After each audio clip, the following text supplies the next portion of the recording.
All right, I'm ready. Good evening. I'm Dr. Emmett Brown. I'm standing on the parking lot at Twin Pines Mall. It's Saturday morning, October 26, 1985, 1:18 a.m. And this is temporal experiment number 1. Come on, Einie. Hey, boy, get in there. That a boy. In you go. Get down. Get your seatbelt on. That's it. Whoa. Okay. Please note that Einstein's clock is in precise synchronization with my control watch. Got it? Right, check, Doc. Good. Have a good trip, Einstein. Watch your head.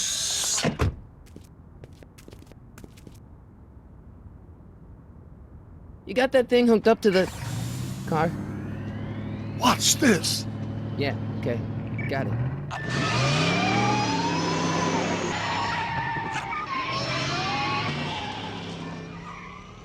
Not me. The car. The car.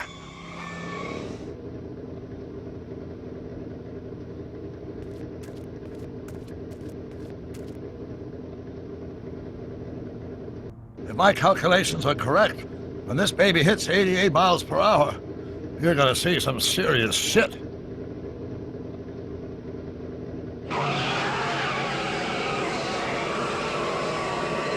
Watch this, watch this.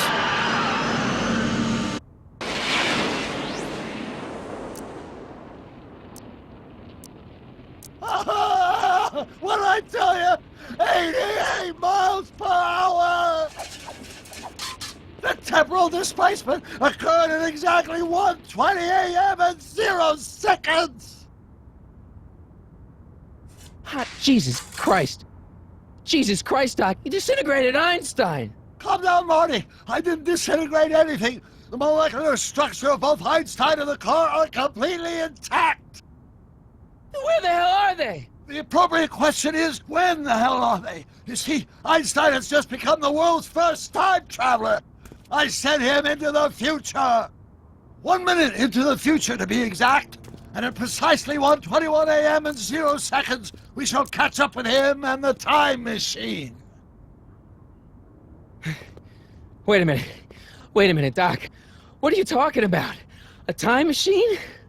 The way I see it, if you're going to build a time machine into a car, why not do it with some style? Besides, the stainless steel construction made the flux dispersal. Look out!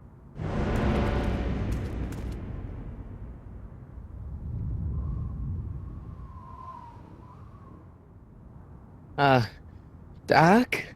Huh, that's peculiar. Where's the car, Doc? It should have caught up with us 27 seconds ago. Doc, what happened to Einstein? No need for concern. It's probably just a minor miscalibration of the time circuits. Marty, could you get my notebook? It should be in the toolbox.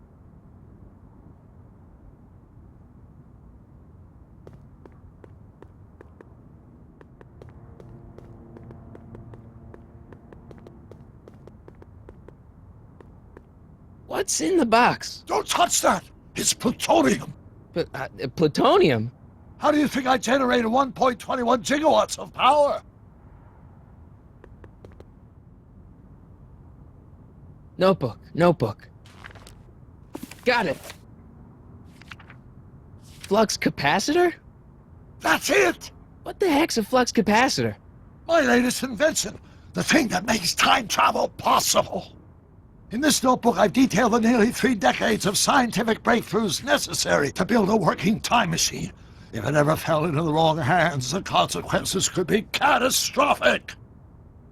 Let's see. It's mass equals I times Z, and E equals the square root of Z times... Doc, something's way off here.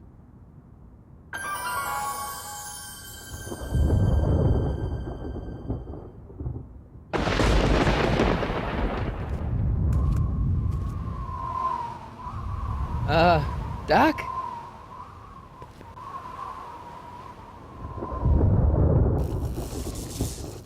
Great Scott! Doc, what is it? I've made a horrible mistake!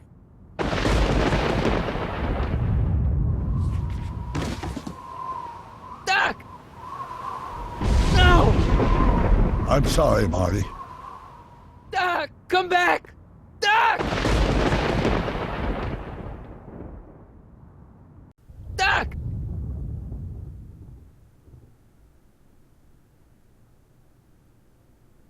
Marty, is everything okay? Yeah, Mom, it was just a nightmare. I was in the past, and Doc was there. Well, you're safe and sound now. Back in good old 1986. But you'd better get up. Your father's waiting for you. Huh? Weren't you going to meet him over at Doc's? Holy crap, I'm late!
Dad!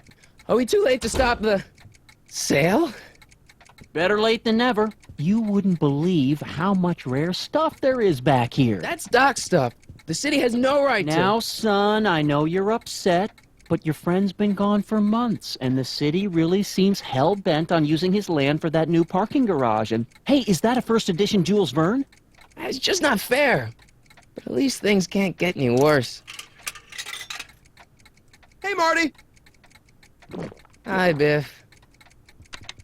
Come to see if the old crackpot had any buried treasure? Nah, I guess I'm just... remembering.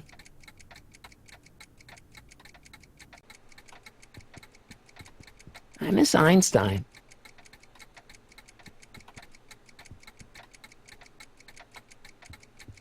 Hey, let me... Now, Biff, leave Marty alone. This is a very emotional time for him. Oh, sure. Sorry, Marty.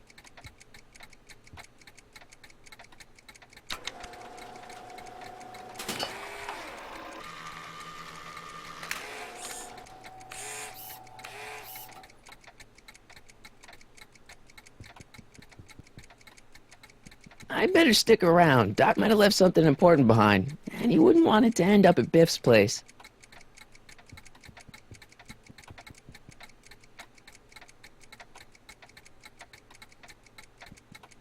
Does nature contrive it so that even with a time machine, you can intervene to prevent your own conception, for example?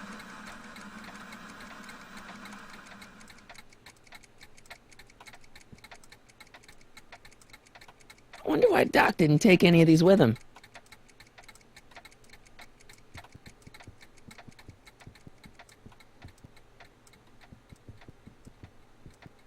Doc built this model of downtown Hill Valley way back in 1955.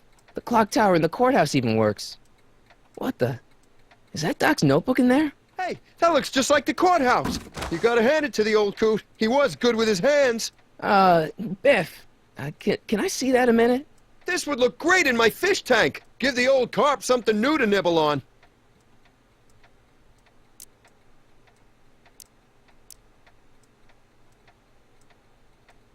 Can I see that model courthouse for just a second? I need to get something out of it.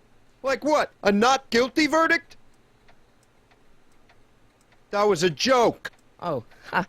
But really, can I? Nah, I think I'll hold on to it. Give it here, Biff. Well, well, look at what we have here. Looks like plans for something. What's a flux catheter? It's none of your business. Doc asked me to... Brown's worm food, kid.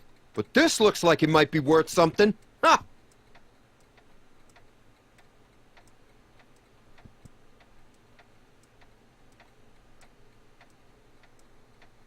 Feels like that was a lifetime ago. Actually, I guess it was.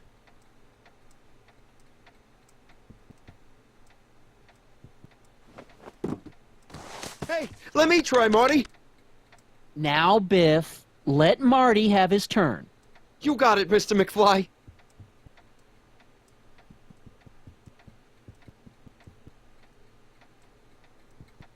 Hey, Biff.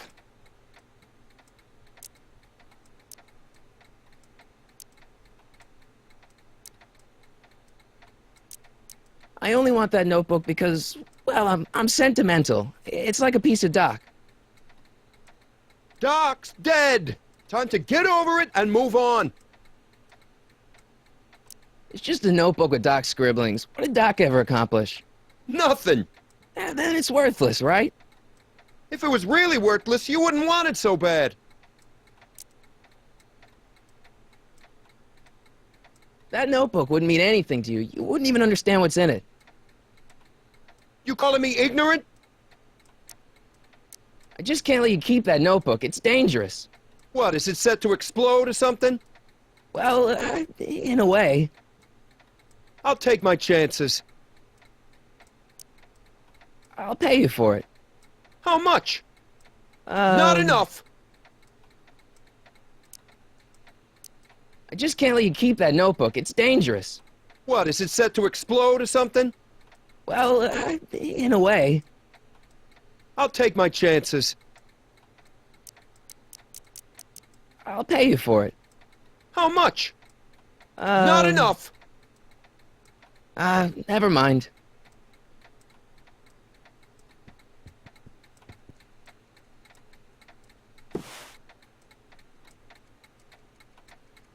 Looks like a hand crank lightning rod, or maybe a lightning powered pencil sharpener.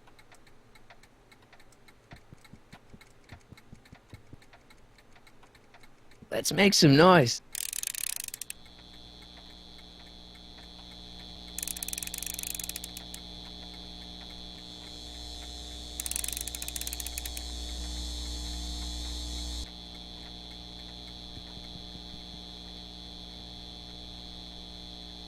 It took me forever to repair this thing after I blew it out last time, and now some jerk's gonna pick it up for pennies.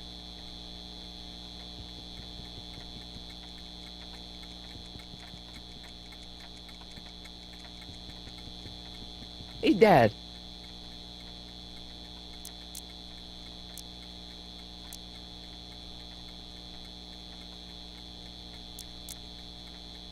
Who's running this sale anyway? Oh, that'd be me, son. You? Why? Well, once it became apparent that the bank was going through with the sale, I volunteered to oversee it in order to make sure that Doc's stuff would be treated with a modicum of respect. Isn't that right, Biff? You got it, Mr. McFly. Do you think dreams can predict the future? Well, you know I don't go in for that mystical stuff, but I do think they can reflect how you're feeling about the future. About Biff, Dad, I know you're trying to help. He talks a big game, son, but he's not so tough. I've been dealing with him a long time. Believe me, I can handle him. So can I. I guess you can. Okay, son, I'll stay out of your way, but you know where to find me. I'm telling you, this sale is a joke. Doc's only been gone for a few months, and I happen to know... Yes, you've told us he's not dead. He's on a trip. Let's say you're right. Have you considered that this trip may not have been entirely voluntary? I hate to say it, but Doc's run up some pretty sizable debts around town. Maybe he's just hiding from his creditors. Problem? Biff?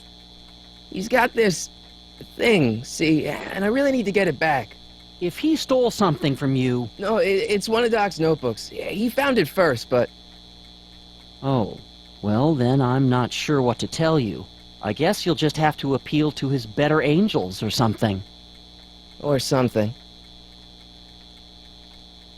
I'll keep looking around. Thanks, Dad.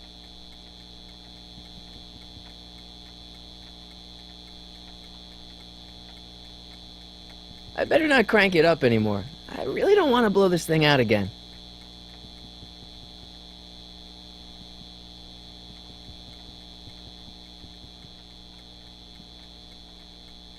Hey, Dad, why's my guitar got a price tag on it? Sorry, son. Must have been an overzealous clerk. Just pick it up. I'll iron things out with the bank.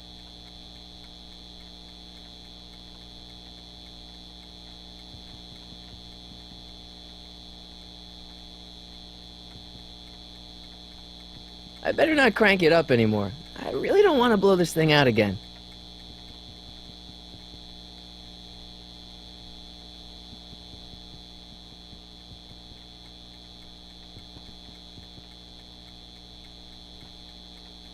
Hey, Dad. That notebook is Doc's legacy. I've got an obligation to protect it.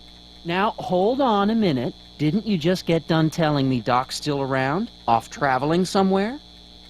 Yeah? Then how is it your obligation to protect his legacy? You can't have it both ways, Marty. If Doc's alive, he can protect his own legacy. You got Doc wrong. Sure, maybe he's not so good with money. That's just because his mind's always on bigger things. But he's still a straight-up guy. He'd never run away from his problems. Well, you know him better than I do, son. But the bank is within its rights to sell off his stuff. Maybe you should try to find some things to remember him by before Biff grabs them all. No luck with Biff? Well, don't give up. Sure, he can act stubborn sometimes, but underneath it all, he's just a big pushover. I'll keep looking around. Thanks, Dad.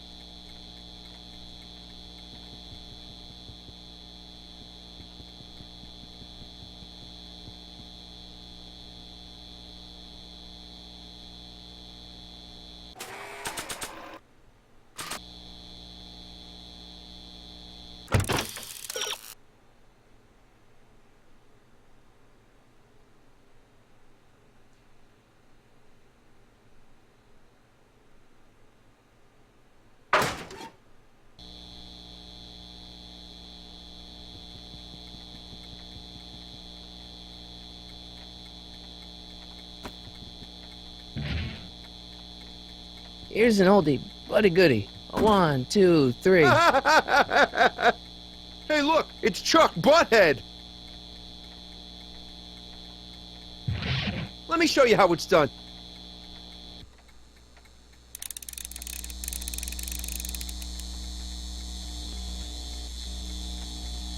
Now watch me blow the lid off this joint. Whatever you say.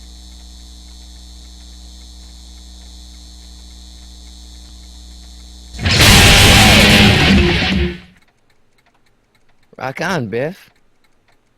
Oh, shit.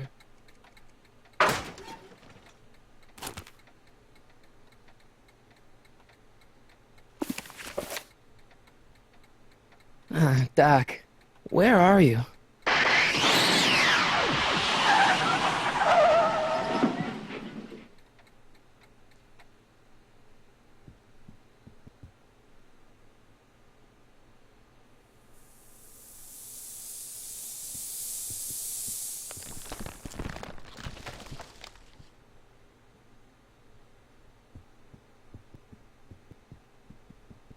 Doc?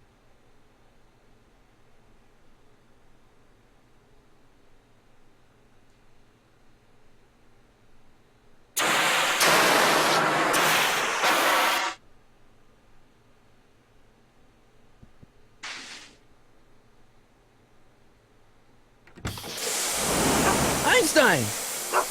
Where do you come from, boy? Didn't you bring Doc with you?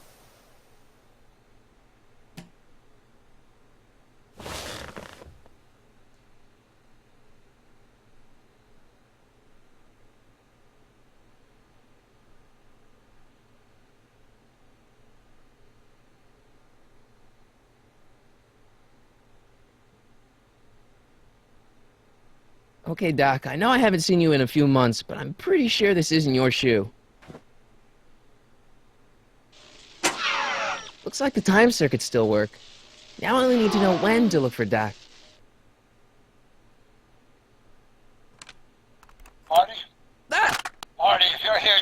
reporting that the DeLorean's automatic retrieval feature is a resounding success.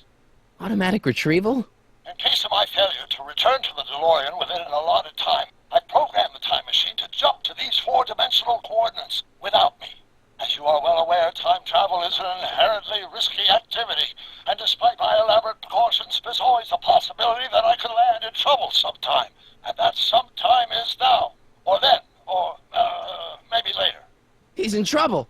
Marty, you come to my rescue in the past, or was it the future? Anyway, I'm relying on you to do it again. Please take the DeLorean back, or forward, to whatever it is. I'm stuck in time. When you get there, I'm sure you'll figure out what to do. That's it? Aren't you gonna tell me when that is? Just go to the date specified on the time circuit readout under the heading marked Last Time Departed. Good luck. Right. Last time departed. Oh, jeez. Come on. Crap! Oh, great. How am I supposed to find him now? I probably shouldn't fiddle with the time circuits again until I know when to look for Doc. I can use those to enter a date into the time circuits, once I know when to look for Doc.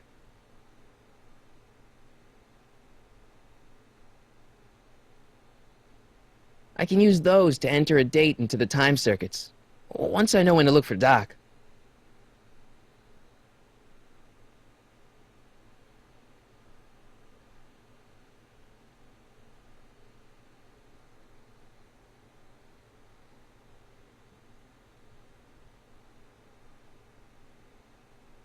I probably shouldn't fiddle with the time circuits again until I know when to look for Doc.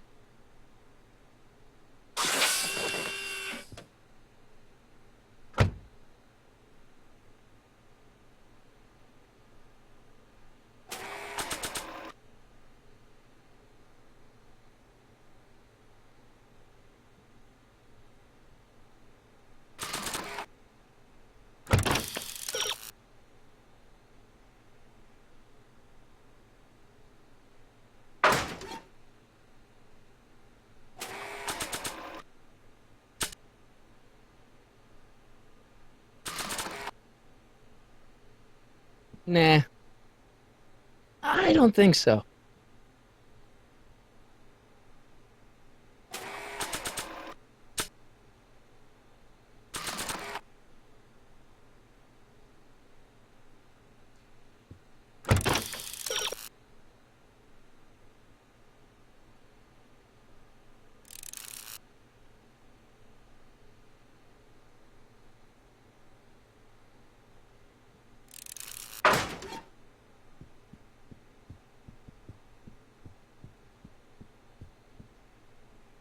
What do you know about this Shuaini? Great Scott! I think he's onto something!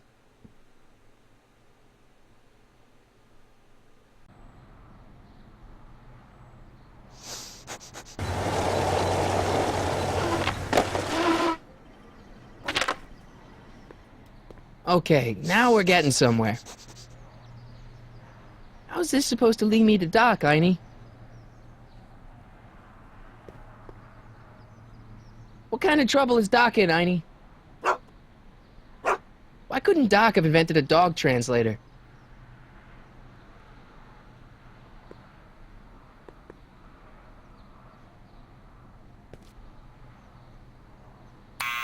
Step away from the door! Ah! Now, let me get a look at you. Einstein, come on! Just as I suspected. Hooligans! Get along now! Scat! I'm not a hooligan, ma'am. I'm a teenager. I wasn't born yesterday, young man. Aren't you the miscreant who skateboards through the town square every morning between 8 and 8:30 in a decidedly unpunctual manner? Yeah? All skateboarders are hooligans. It's a fact. Look it up. State your business, child. You're making me miss Merv. Well, see, that's the thing. I'm not sure why I'm here. Einstein here brought me, and... Well? E. Strickland? You aren't related to, Vice Principal Strickland, are you, ma'am? Not that it's any of your business, but I'm his sister, Edna. Oh, and you're one of those McFly slackers, aren't ya? Yes, what's old man Strick? I mean, what else has your brother been saying about me? Nothing I couldn't have deduced from myself, slacker. Can you let me in? I've got something to show you. What is it? Let me see.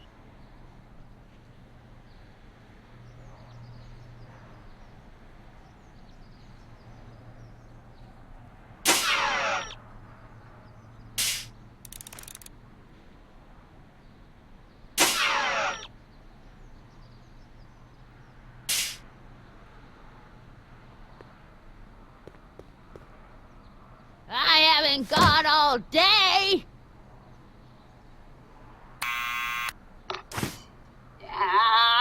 You're trying my patience, young man. Can you let me in? I've got something to show you. What is it? Let me see.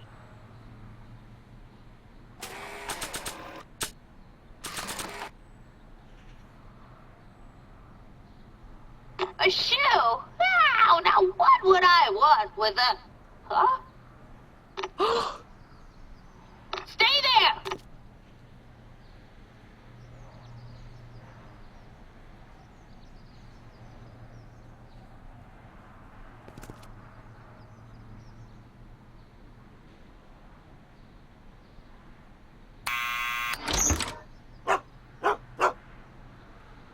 Leave that creature outside! Sorry, Einstein.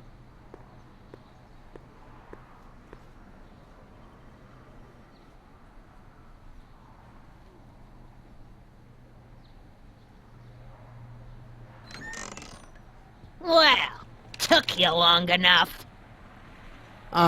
There's a lot of stairs. To return the shoe, I mean. I lost it ages ago. You can put it down next to the other one. Much better. So neat and orderly. I suppose you'll be wanting some sort of reward now. No, All I've got is tea and candy. But... I'm sorry I called you a hooligan. I try not to jump to conclusions, but after all, 9 out of 10 people in this city are hooligans. It's a fact. Look it up.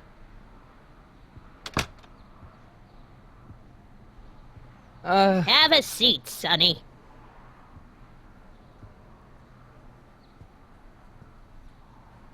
Hey!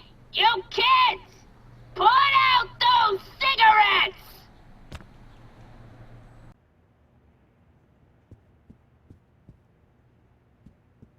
Miss Strickland? Jack! Diane! I know what you're doing behind that tree! Yes? Do you remember when you lost your shoe? Shoe? That shoe over there. Oh, that shoe! Huh. Aye, what a nosy Nelly! No one likes a busybody, you know. But... Oh, fine, let me think about it. Yes, I remember. I lost it in a scuffle with a dog. Oh, when was it? Oh, yes, the day that speakeasy burned down. a speakeasy? In Hill Valley? Don't act so surprised, young man. Your generation doesn't hold a copyright on moral depravity, you know. Sin has been on the prowl in Hill Valley since the day it was founded.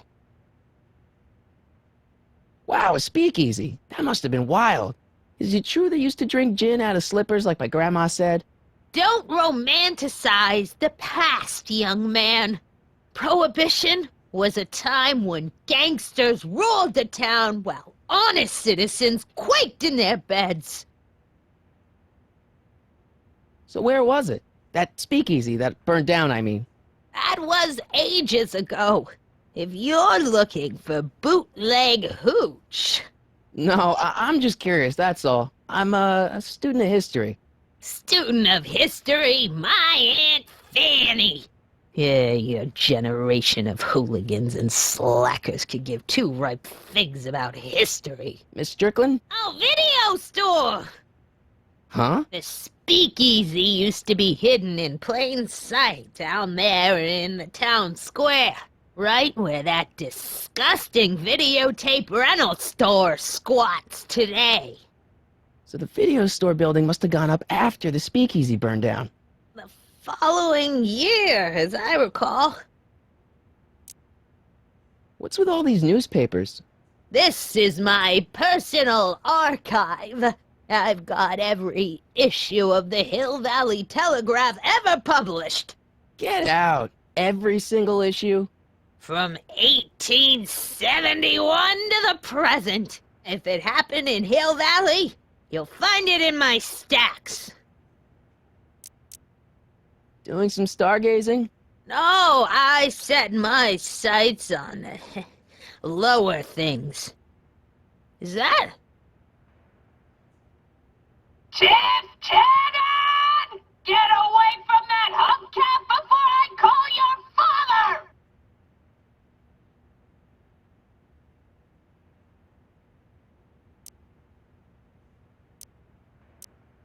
I guess somewhere in these stacks there must be an article about the speakeasy burning down. Naturally. Yeah, I probably wrote it myself. I was quite a reporter back in the day. Any idea what date that article came out? Well, obviously the day after the speakeasy burned down. So the video store building must have gone up after the speakeasy burned. The fall. Don't let me keep you from your business. You there! Don't even think about tossing that Kleenex on the ground!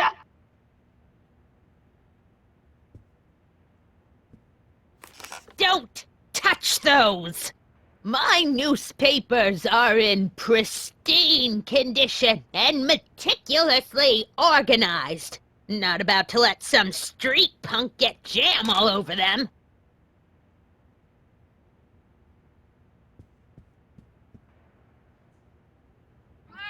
Oh, I wouldn't do that if I were you. Ms. Pretty Whiskers is very particular about who handles her food.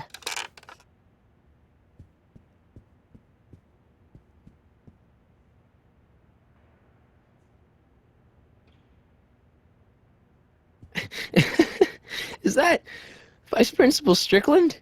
Mother never could keep little Gerald out of her clothes.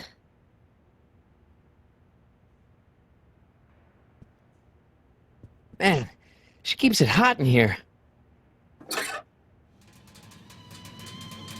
That's the kettle. I'll be right back with some tea. And don't touch anything.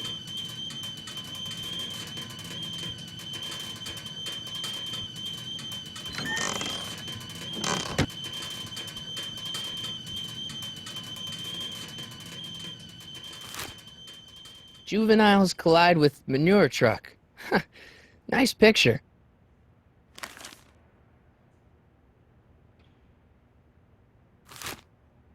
Brown Mansion destroyed.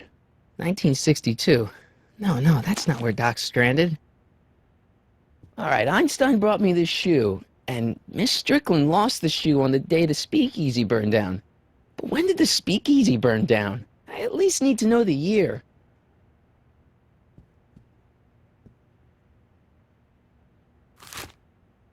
Firm announces plans for Lone Pine Mall. Peabody Ranch to be rezoned for commercial development.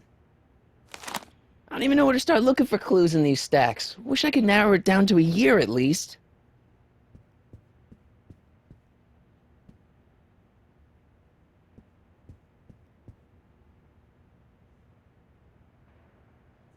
Stop looking at me. Yeah, that's peculiar. The water still hasn't come to a boil.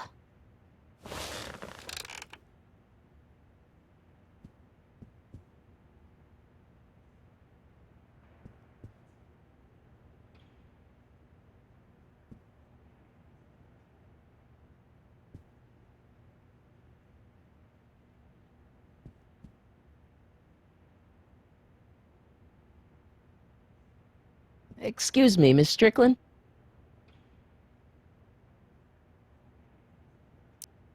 So the video store building must have gone up after the speakeasy burned down. The following year, as I recall. So the video store building must have gone up after the speakeasy burned down. The following year, as I recall. I guess somewhere in these stacks there must be an article about the speakeasy burning down. Naturally. Yeah, I probably wrote it myself. I was quite a reporter back in the day. Any idea what date that article came out? Well, obviously the day after the speakeasy burned down. Don't let me keep you from your business.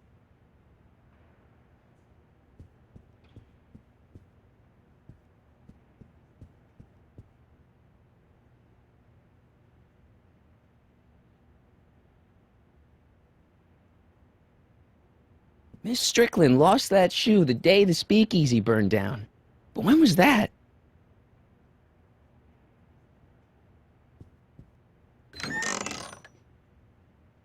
Miss Strickland, about your tea. You forgot to turn on the... You! It's spelled with a U! You illiterate vandal!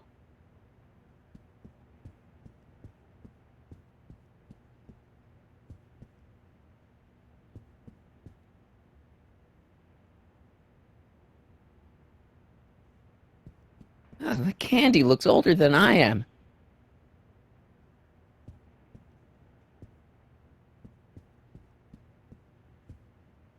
Would you mind if I stepped out for a minute? I just remembered a video I've got to return. Do you have to go?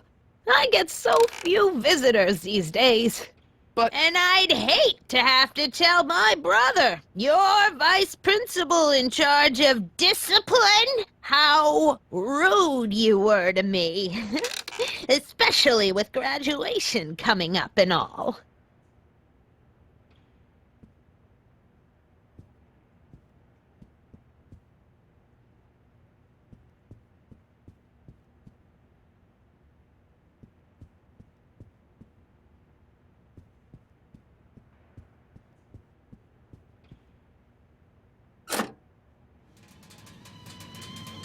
There's the whistle!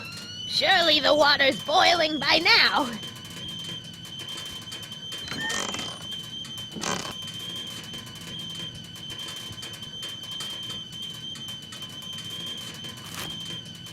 Clint Eastwood plunges to death on runaway train.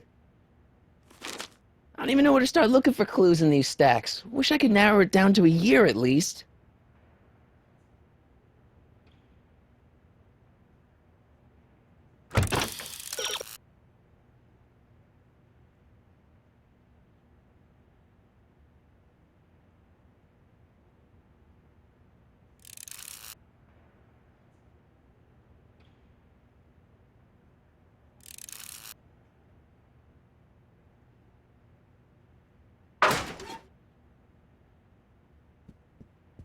Hey, mind if I use your binoculars for a sec?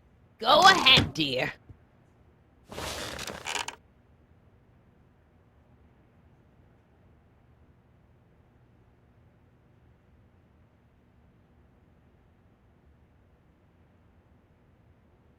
Rebuilt in February 1932.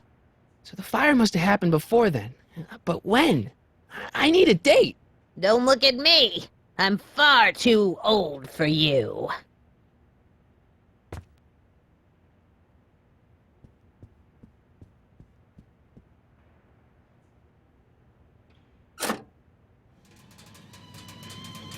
There's the whistle! Surely the water's boiling by now.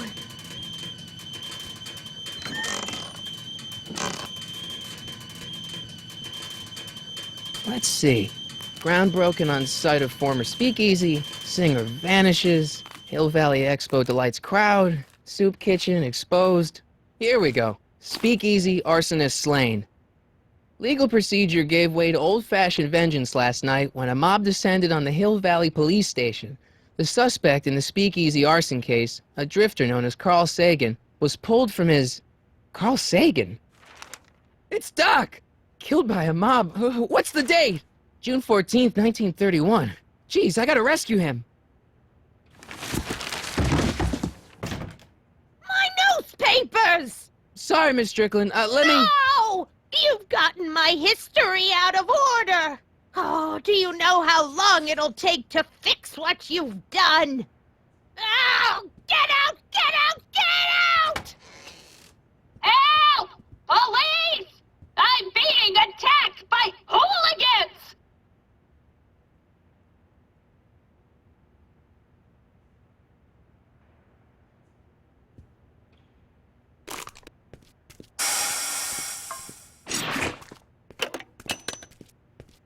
Marty! Where you been, son? And what are you doing in that getup? It's a costume. Tonight's the big, Halloween party. Halloween party? In May? Never mind, you don't have to explain. I'm sure whatever it is you're up to, you know what you're doing, right? I hope so. Hey, sometimes you gotta go out on a limb for the ones you love, right? Wish my dad had understood that. You won't stay away too long. You'll barely know I was gone. You ready to go, Einstein?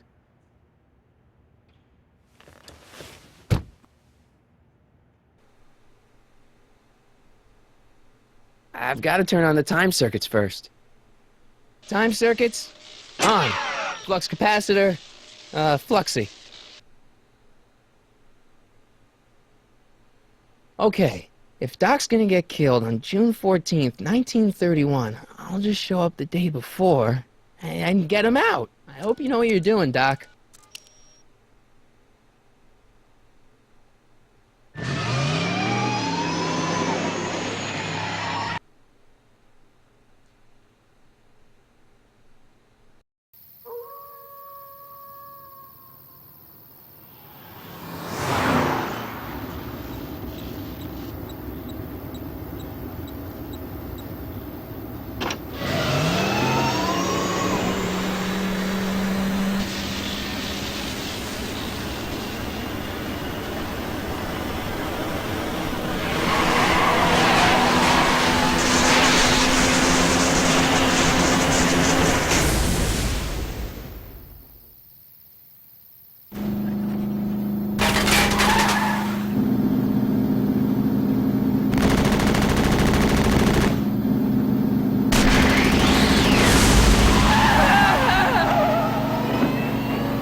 Einstein, where'd you go now, boy?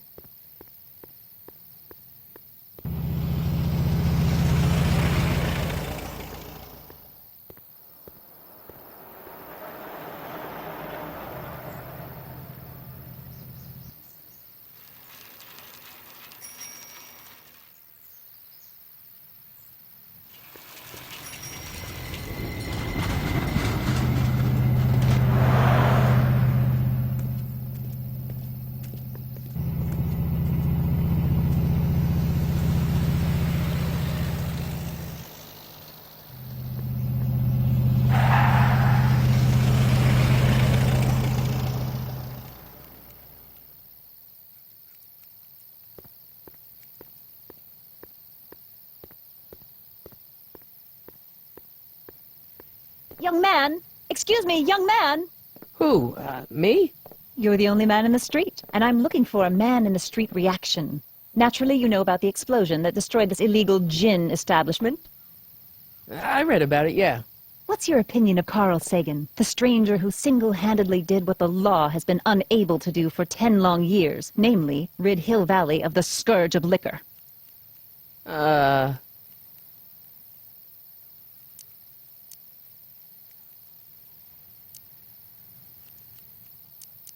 How'd Doc get himself into... Doc? Doc is his nickname. I'm good friends with Carl. You are? Really? Oh, but I need an unbiased opinion for my story. Pretend you don't know him. How would you feel about his heroic act of destruction? Well, I'm not so big on bomb blasts. Yes, but this bomb blasted a speakeasy, the very symbol of lawlessness and corruption. You're all for cleaning up the town, aren't you? Do you have a message for the vicious gangsters who still roam these streets, no doubt plotting to corrupt our citizens with another den of booze, sin, and debauchery?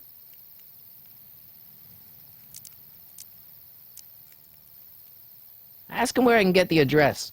Ah, I see! Because you want to blast it to smithereens, just like Carl Sagan did. With public-spirited citizens like you around, the lawless element will be on the run in no time. Mr. May I get your name?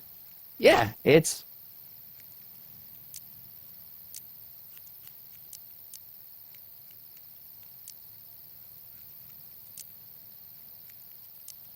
Michael Corleone.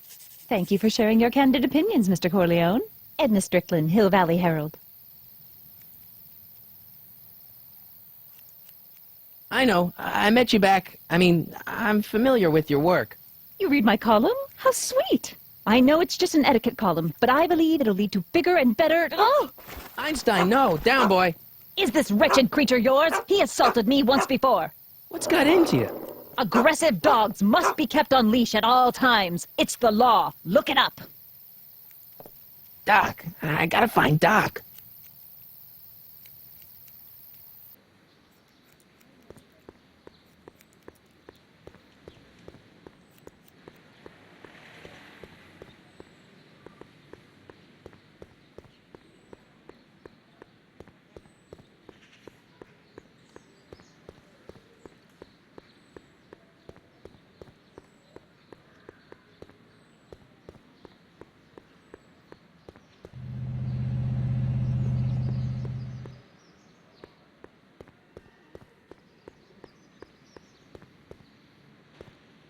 Where is the jail in 19... Doc! Marty! Doc! What are you doing here? You sent for me, Doc. I did? When? May 14th, 1986. 1980? The automatic retrieval system. Of course. I'd almost forgotten about that. So what's our plan for getting you out of here? Plan? We don't need a plan. We don't. Not in the slightest. The police picked me up for that speakeasy fire a couple of weeks ago, but the DA hasn't got a case. They're releasing me tomorrow morning. So basically, I traveled 50 years into the past to deliver your car? Sorry about that, but it's so wonderful to see you. We have a lot of catching up to do.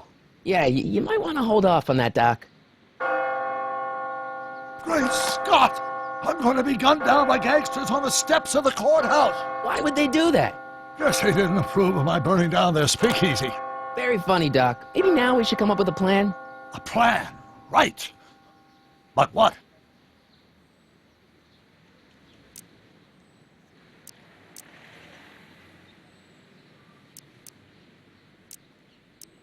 Why don't I take the DeLorean, go back in time before you were arrested, and stop you from getting caught in the first place?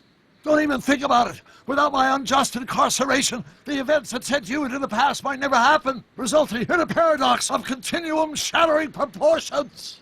Jeez, we've been back together for 5 minutes, Doc, and you're already talking about the end of the universe. I've missed that. Don't be ridiculous, Marty. I was only referring to the end of the universe as we know it. Why don't we tell the authorities? Tell them what? That my friend from the future has proof that I'll be murdered tomorrow? They'd ship us both off to the loony bin. And trust me, you don't want to see the inside of a 1931 insane asylum. Why don't we try to tough it out? Now that we know what's coming, maybe we sneak it past the gangsters with a bulletproof vest or something. That might work with 1 or 2 bullets, but from the looks of this article, it appears that I'm going to be mowed down in a hail of Tommy gun fire that rendered the innocent stranger little more than a puffy mass of bones and gristle. Who writes like that? According to the byline, one Edna Strickland. I should have guessed. Hey, maybe I could talk to the gangsters. Tell them they're about to shoot the wrong guy. I don't think the criminals of this era are going to be very receptive to a complete stranger telling them that their secret assassination plan is misguided, do you? Well, I suppose I could just get some dynamite and break out of jail. No, that's far too dangerous. Not just to me, but to random innocent people in the past. The repercussions could be... That's it! What's it? My rocket-powered drill. You have a rocket-powered drill? Not yet. I haven't built it yet. You've lost me, Doc. Listen, a few months ago, my 17-year-old self sent in a patent application for a rocket-powered drill. I abandoned the project after I never heard back from the patent office, but the prototype should be nearly complete. Great. I'll just run back to your lab and... No, I said nearly complete. You'll need me to help you finish it. How the hell am I supposed to sneak a half-finished rocket-powered drill into your cell? Not me. 1931 me. Wait a minute, Doc. You want me to convince your 1931 self to build a rocket-powered drill to break you out of jail? Precisely. Won't talking to yourself cause, irreparable damage to the space-time continuum or something? It should be fine. I've already invented the idea of the rocket drill. You've just got to goad my younger self into finishing the prototype. How am I supposed to convince your younger self to finish the rocket drill? Just tell him I need to break his older self out of jail? Absolutely not. Whatever you do, you can't tell my younger self anything about time travel. I won't come up with the inspiration for the flux capacitor for another 24 years. Then what am I supposed to... Just be your charming self. From what I remember, I'm a pretty easygoing kid, so enlisting me in a scientific adventure should be a piece of cake. Okay, let's say I go along with this crazy idea. Where can I find you? I mean, the other you. How should I know? It was over 50 years ago. Why don't you go over to the soup kitchen next door and give my house a call? They'll know where to find me. Soup kitchen. Got it. Just stay away from the soup. It'll cause irreparable damage to your digestive system.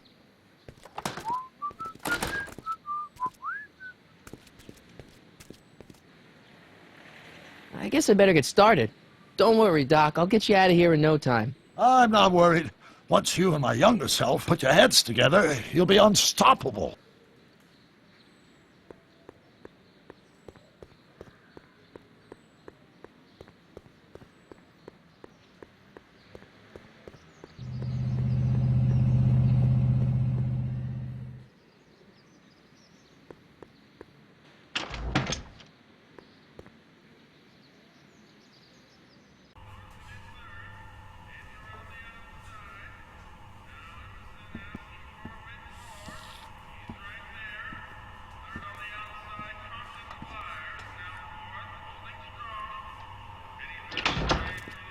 McFly! Biff? Kid! Grandpa? That's Mr. Tannen to you, Artie. What are you doing out here? Well, I was getting kind of hungry, so I figured I'd come down here for some free soup. Just thought I'd come down for some soup. Think, McFly. The DA's throwing around subpoenas like Babe Ruth. I don't think Ruth's a pitcher anymore. Shut it. If one of those subpoenas landed in the hands of my number cruncher, I'd be in a whole lot of trouble. I could even get sent up the river. You wouldn't want that, would you? Would you? No, of course not, kid. All right. That's better. What are you looking at, punk? Keep your eyes on the soup, kid. Well? Well, what? What are you still doing here? Sorry, kid. I'll just run back to the safe house. You do that. And McFly? Yes? That hat's too flashy. You better let me hold on to it. Now scram! You got it, boss. And don't come out until I give you the all clear. I swear, if even one of you mooks could add 2 + 2 without your fingers, I'd dump that wimp into the lake. Hey! Anyway, I'm off to make myself irresistible. Don't let anyone burn down the shop while I'm gone.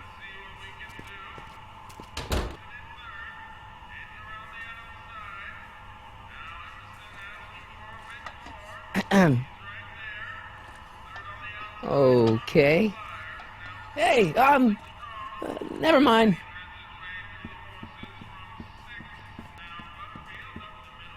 Those who once ate delicacies are destitute in the street. Cheery.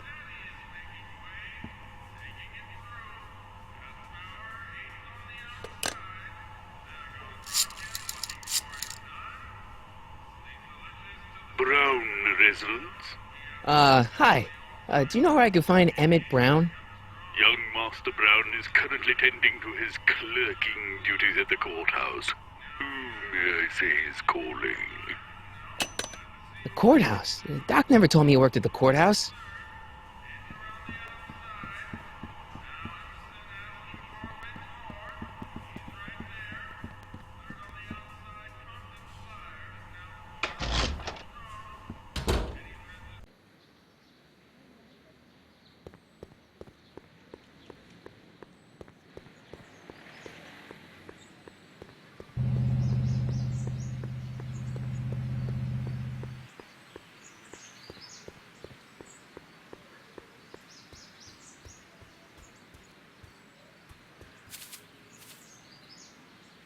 Hey, how you doing, Einie?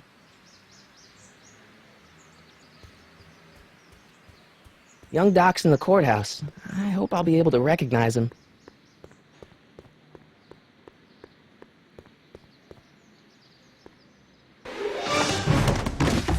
Don't touch those! These are very sensitive legal documents. Nobody is supposed to handle them but sworn officers of the court. Judge Brown says so. Judge Brown? Doc.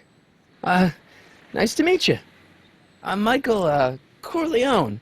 Emmett Brown. But I am a law clerk, not a doctor. Now please get out of my way. I have important business to transact.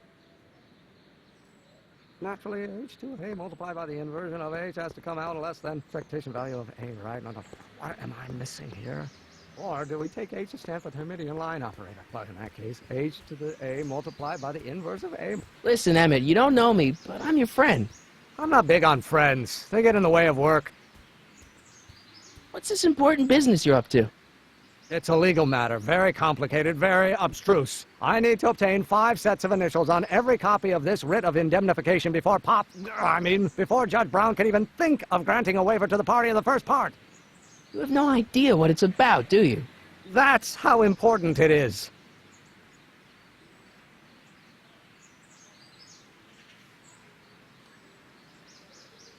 Come on, Doc.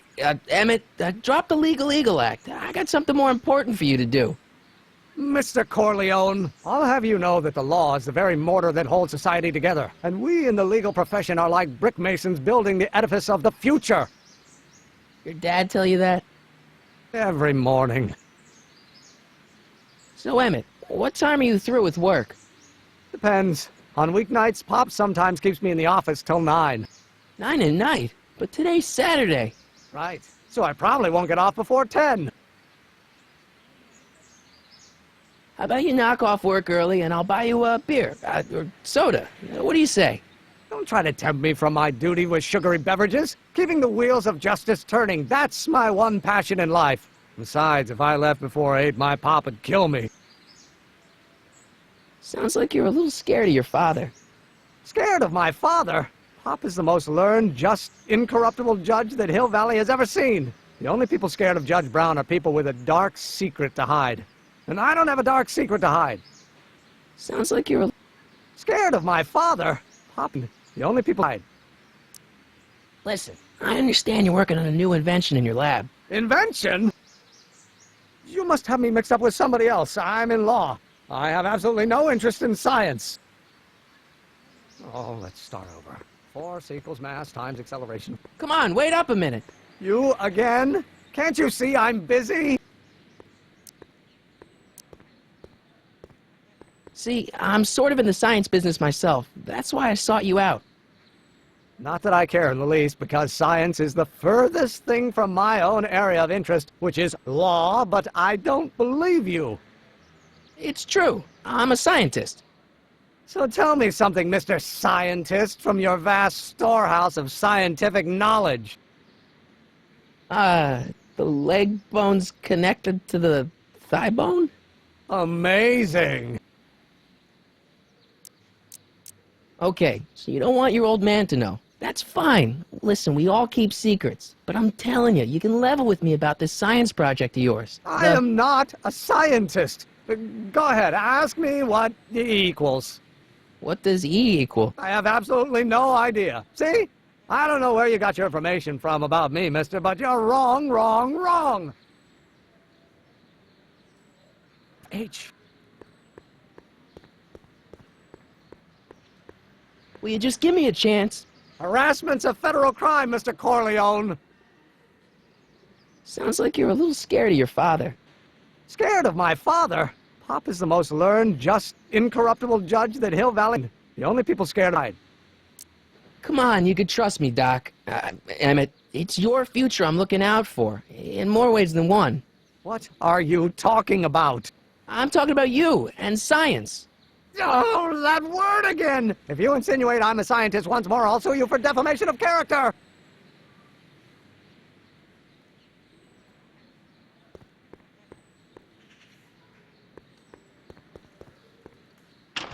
Hello? No solicitors! Oh, well, no. H. I'm gonna be the inverse. Oh, yes, I know. Will you just give me a chance? Harassment's a federal crime, Mr. Corleone. Emmett, about your... Don't say it. H to the A multiplied by the inverse of A might well be equal to A's expectation value, but only...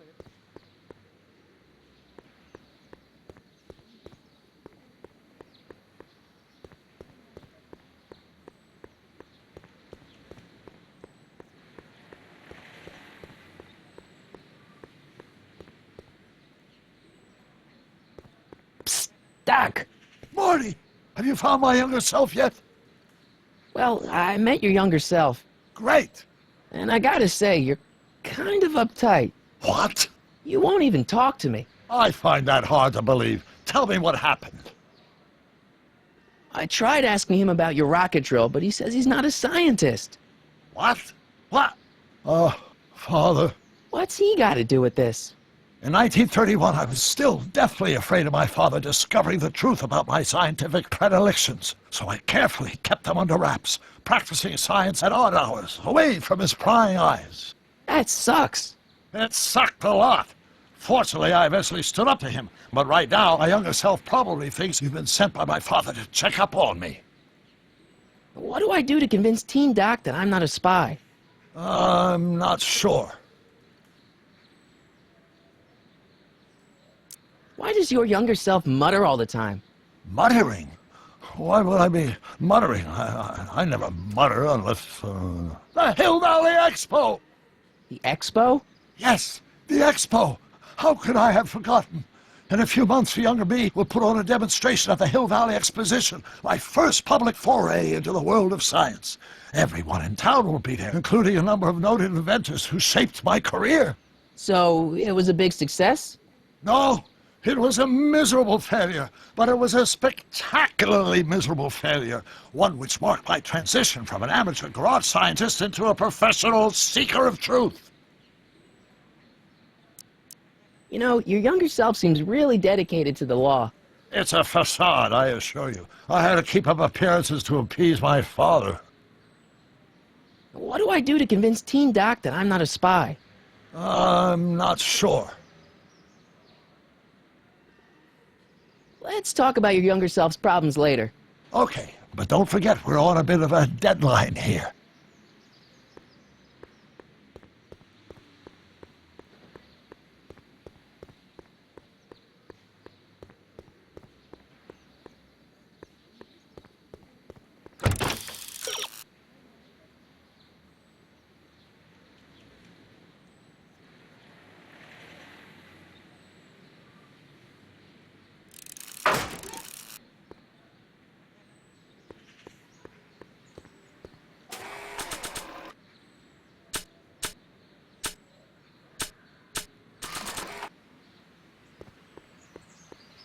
Value, but only if the coefficient of friction remains constant and the gravitational constant. Will you just give me a chance?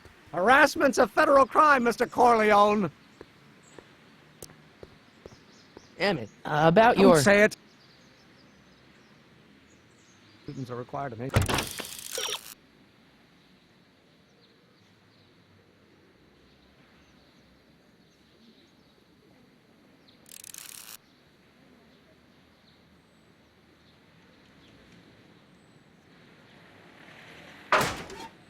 contain a constant massive acceleration is reduced by the inverse of its derivative of the speed relative to the speed of light. Oh, which brings us back to H.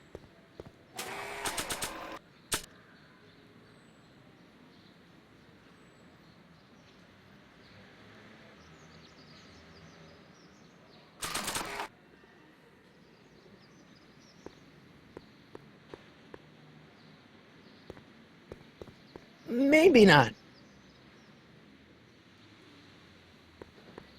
Oh, well, no. H. I'm going to be the inverse. I have to don't think, Emmett, think. H to the A multiplied by the inverse of A. H to the A multiplied by the inverse of A.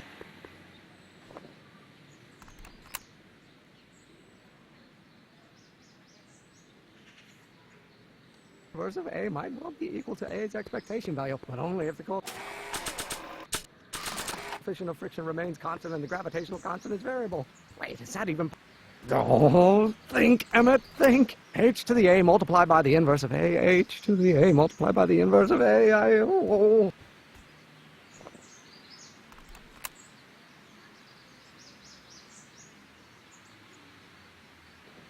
Then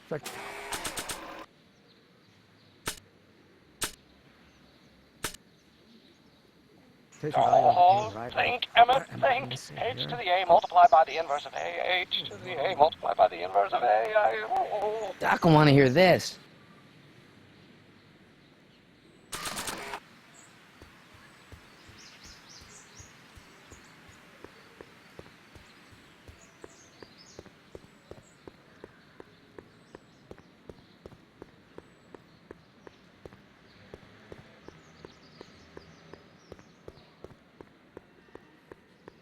Doc will flip when he hears his own voice.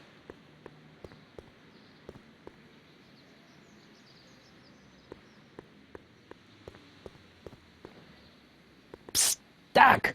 Marty! How goes the escape plan? So, Doc, does this ring a bell? Don't think, Emmett, think. H to the A multiplied by the inverse of A. H to the A multiplied by the inverse of A. Good grief! Is that me? I sound so... Young? I was going to say intense. I forgot how wound up I used to get. Yeah, but what are you muttering about? Oh, that's easy. It's Ivanov's conundrum. Just tell my younger self that H equals the Hamiltonian operator. Won't giving him the answer mess up the time stream? Only if it turns out that reality is actually nothing more than a holographic illusion created by the interplay of subatomic particles on a vast two-dimensional membrane. So... It'll be fine. What was H again? The Hamiltonian operator. Got it.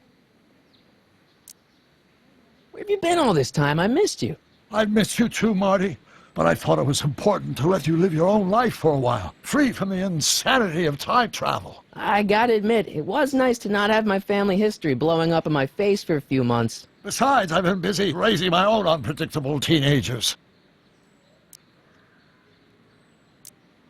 How'd you wind up in jail in 1931 anyway? During my trip to the past, I decided to look into one of Hill Valley's unsolved mysteries. The fire at the speakeasy. Exactly. I thought I was safely hidden across the street. But when the fire started, there was a tremendous explosion, and I was knocked unconscious by a stray brick. When I woke up, I was here in jail, charged with arson. That's horrible. I know. Worse yet, I still don't know who started the fire. Guess who I bumped into at the soup kitchen? My grandfather. No! Don't worry, I didn't talk to him or change his future or anything. Good. I wish I could, though. This era's tannin is treating him like dirt. Don't worry. If history plays out as it's supposed to, he'll soon be out from under Kit Tannen's thumb and free to live out his life as a humble accountant with your grandma. What was her name again? Sylvia. Right, Sylvia. So how are Clara and the kids? They're fine, fine. Right now we're trying to decide where to send Jules and Vern to college. Clara prefers the 2020s, but I'm partial to the 1960s.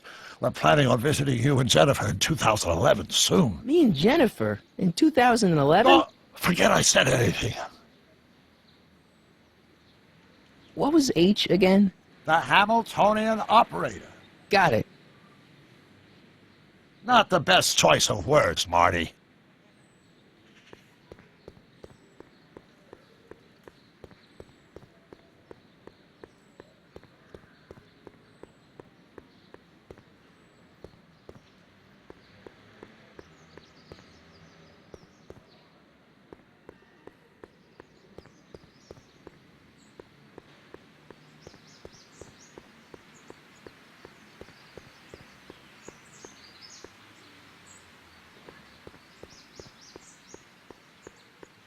The inversion of H has to come out less than expectation value of A, right? No, what am I missing here? Or do... Will you just give me a chance? Harassment's a federal crime, Mr. Corleone. Maybe H equals the Hamiltonian operator. What did you just say? I said maybe H equals the... Hamiltonian operator? Yeah. Great Scott! If H is a Hamiltonian, then H to the A multiplied by the inverse of H can only be the same as the expectation value for A. That's it! That's the solution to Ivanov's conundrum, the problem I've been wrestling with in my head all week! I'm sure you would have figured it out by yourself in a day or two. The way you figured out how to build that rocket-powered drill. Where did you learn so much about science? Well, it's like this. You know about my rocket-powered drill? Then there can only be one explanation. What? You're from the patent office. I confess I didn't quite know what to expect when I sent the paperwork, but I never expected this. Welcome! I'm at your service. What can I do for you?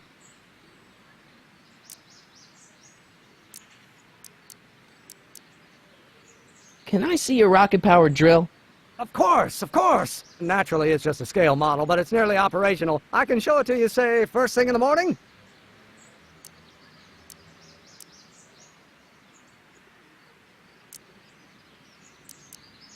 Nah, that's no good. I need to see a full-size model. That's fully operational. Tonight. Otherwise, we'll have to award the patent to a competing inventor, Dr. McCoy. It can't be done! I mean, it might be possible to construct a full-size working model in that time frame, but I haven't got the main ingredient for the fuel. I'll get it for you. What is it? 190 proof grain alcohol. And you know how difficult it is to get a hold of alcohol these days. Especially now that someone's blown up the speakeasy. And besides, there's no way I can get off work until I've delivered the subpoena. It's part of the investigation into the business affairs of Kid Tannen. Is it vitally important you see that rocket-powered drill today? Yes. Is it vitally important you deliver that subpoena today? Yes!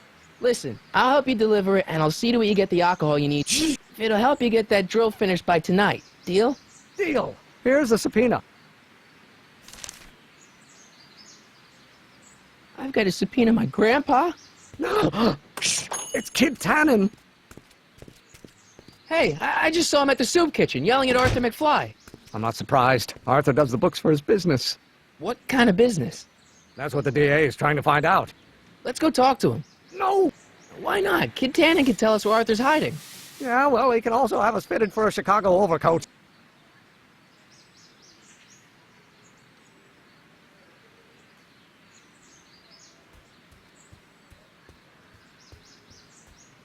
Hey, how you doing, Einie? Einie? It's short for Einstein. Einstein, of course, because he was a patent officer just like you. You have to deliver a lot of subpoenas? Father's always sending me out to do these dirty jobs. He wants to expose me to different kinds of people. All he's exposed me to is a lot of new curse words. This subpoena's for Arthur McFly? Have you seen him? For a few seconds in the soup kitchen, but I think he's gone back into hiding. Brilliant deduction, Einstein. How about Kid Tannen? What do we know about him? He's loud, he's obnoxious, he's not very bright, and he doesn't like anybody getting in his way. Yep, that's a Tannen, all right.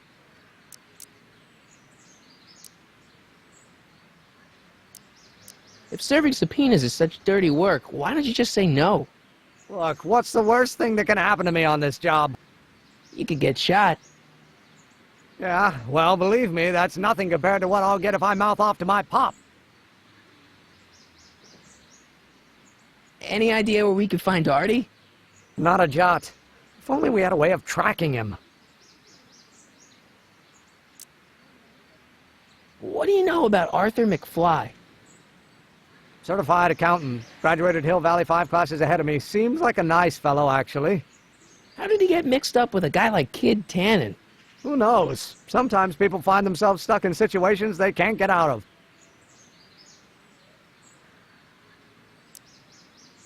This might be a stupid question, but couldn't you have designed your rocket-powered drill to run on a fuel that, isn't illegal? Illegal? What does law have to do with science? Science has its own laws. You, of all people, should know that. But couldn't you tweak your engine design a little so it runs on something else? Like what? I don't know. Gas, maybe? Gasoline? Pfft, yesterday's news. You'll see. By 1940, automobiles will all run on pure alcohol.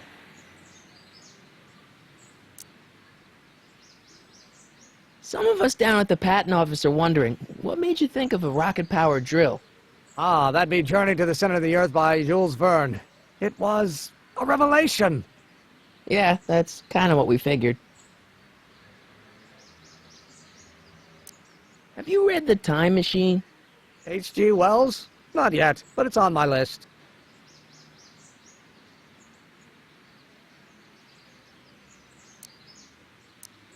Any idea where we could find Artie?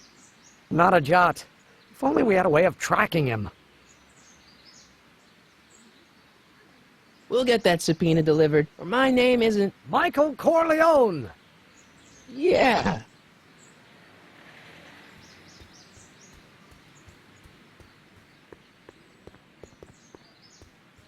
Hey, Miss Strickland. Oh, hello, Mr. Corleone. Try not to draw any undue attention my way. I'm on the trail of a hot new scoop, as we in the newspaper business say. What's the scoop? I've heard rumors that something shady is going on at the Sisters of Mercy soup kitchen. It's under new management, you know. And, we mustn't jump to any conclusions. Not till the facts are in. I hope to heaven it is just a rumor. That soup kitchen is the front line in the good fight. If it goes bad, what will happen to the Stay Sober Society? Not to mention all the charitable institutions that depend on me for soup deliveries. Did you finish the story you interviewed me for? About Carl Sagan?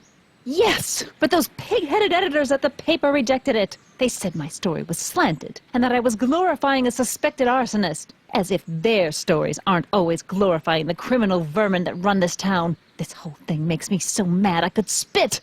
Though of course I never would. There's an ordinance against it, and it's so untidy. You make hot soup deliveries? It's one of my many small contributions to the good cause. Healthy bodies, healthy souls, or so one hopes. I pick up barrels of hot soup at the kitchen, and I deliver them hither and thither. Hill Valley Orphanage, the St. Francis Xavier Ranch for Unwanted Children, Foggy Mountain Home for the Incurably Insane, Shady Acres Rest Home. Oh, I can barely keep track of them all. It's a very big job. Hey, I can help you deliver soup. I donate a lot of time to charities. Oh? Which ones? The, Mario Brothers. Ah, yes. The Italians do so many good works. If you'll just fix it so I can pick up the barrels of soup. Now hold your horses, let's not get over-eager. I drive the soup cycle in this town, and I'm not about to turn it over to an upstart. But if you're well connected with the local charitable institutions... Yeah? You can let me know when they're running low on soup.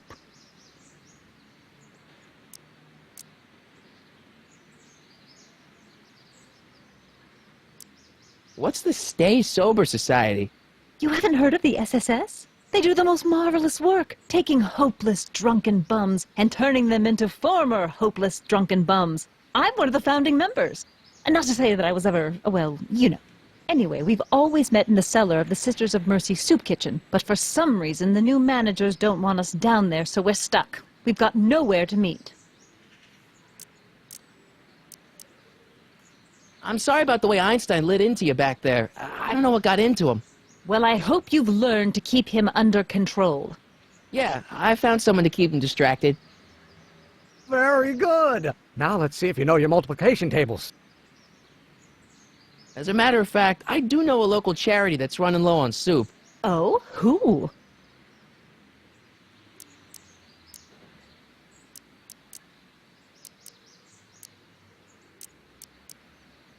The Stay Sober Society. Yes, we do generally provide refreshments for the Stay Sober Society, but I'm afraid they may not be able to meet tonight. They haven't got a meeting space. You asked me to tell you if one of the local charities is running low on soup. Does somebody need a visit from my soup cycle?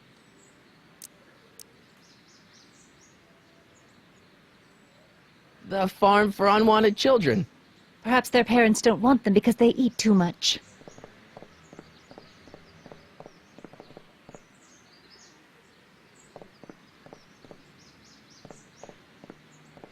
All right, Edna, just think of all those poor unfortunates and hold your nose. Mr. Donnelly!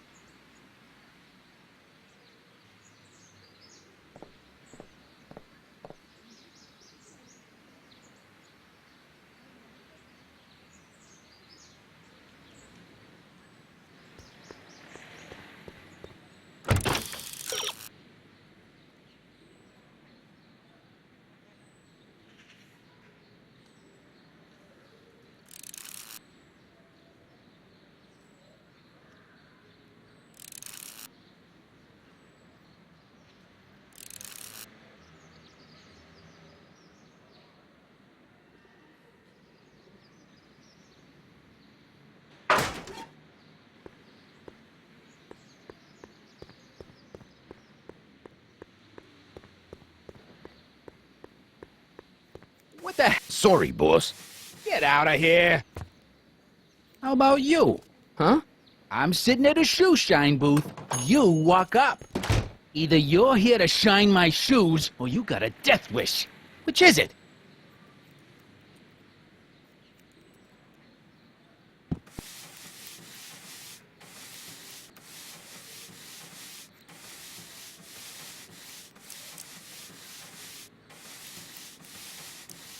I'm looking for a guy named Arthur McFly. He's my, sort of a relative. Well, he's my employee. He's very busy today. Since you're Arthur's boss, you know where he is, right? He's at the, office. Where's the office? I forget.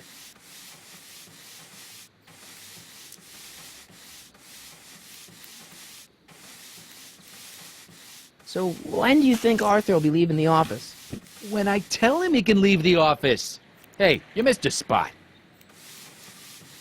Since you're Arthur's boss, you know where he is, right? He's at the, office. Where's the office? I forget. Isn't that Arthur McFly's hat you're holding? It was McFly's hat. Now, it's my peanut ball. Can I have some peanuts? Why not? I'm a magnanimous kind of guy. Go ahead, knock yourself out. Don't mind if I do. All right, break time's over. Back to work.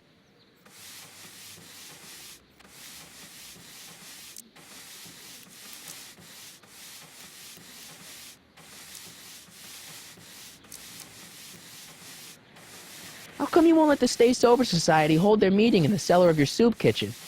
We got other plans for that cellar, and it don't necessarily involve staying sober.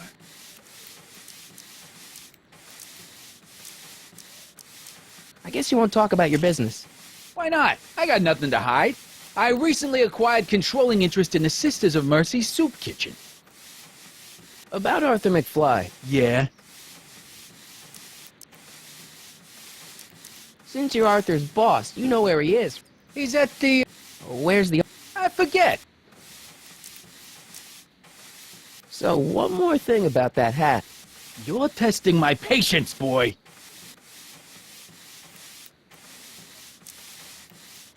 Could I buy Arthur's hat off you? Could you keep your mind on your work, huh? Shoeshine boy?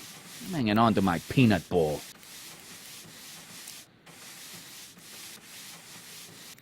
I sure could go for some peanuts. Lucky for you, I'm in a giving mood.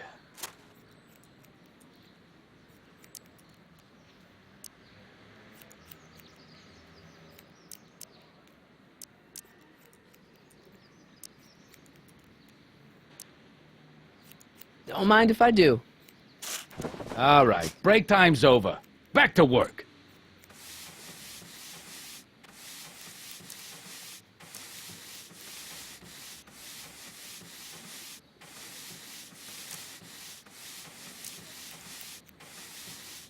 Hey, I represent United Charities of Hill Valley.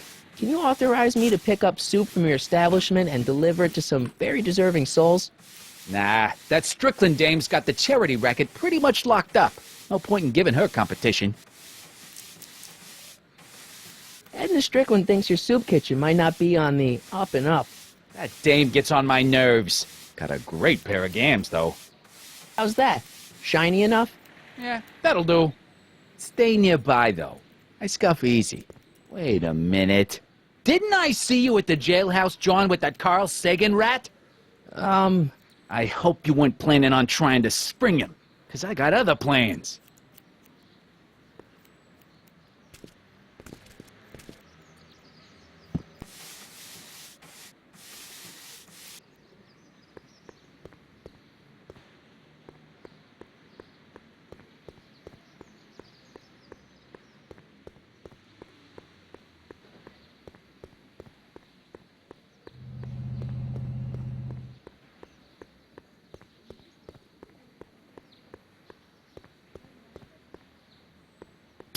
Doc! Your younger self needs 190 proof booze to fuel his rocket drill. Oh, that could be a problem. I know, we're both underage. Underage, nothing. It's 1931 and alcohol's been outlawed throughout the country. Are you sure you're about to graduate from high school? I'm kidding, Doc. It was a joke. A joke? If I live to be 100, and I almost have, I'll never understand a teenage compunction to make a joke out of everything.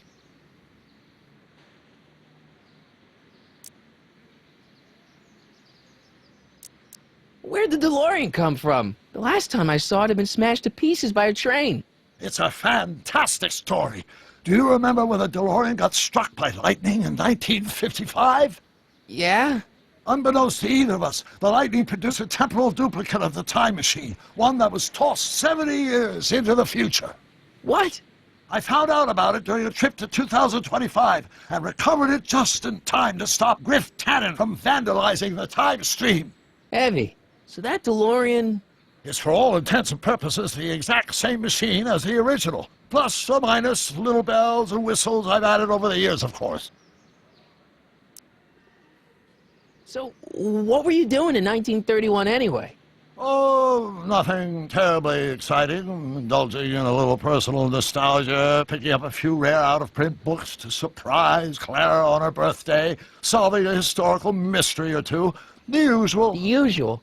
You lead a pretty unusual life, Doc. It's an unusual universe, Marty. I hate to tell you, Doc, but your last time departed display is on the fritz. It is? So how did you find me? I found one of Edna Strickland's shoes in the DeLorean. How did one of her shoes get in the DeLorean? Einstein took it from her. He did? How strange. Ida almost never attacks people. Not without a good reason, anyway.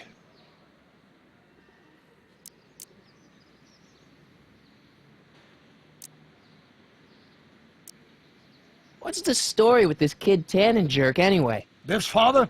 By this time next year, he'll be pulling down a life sentence in San Quentin. There was even a song about it. Wait, if Biff will be born in 1938, and Kid will be in prison... As I recall, he escaped from prison in 1937 for about 3 hours. That's a busy 3 hours. No kidding.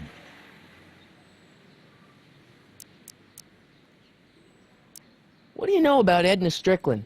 Edna? We never really socialized when I was younger. She was a few years older than me, and we traveled in different socioeconomic circles. Why do you ask? She thinks you're a hero for burning down that speakeasy. She's doing a story on you. A story?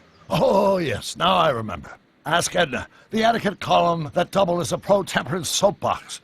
She believed that the consumption of alcohol would inevitably lead to a complete societal breakdown. Sounds like a fun gal. You should have seen her when the hippies started showing up in the 60s. She just about lost her mind. That would explain a lot.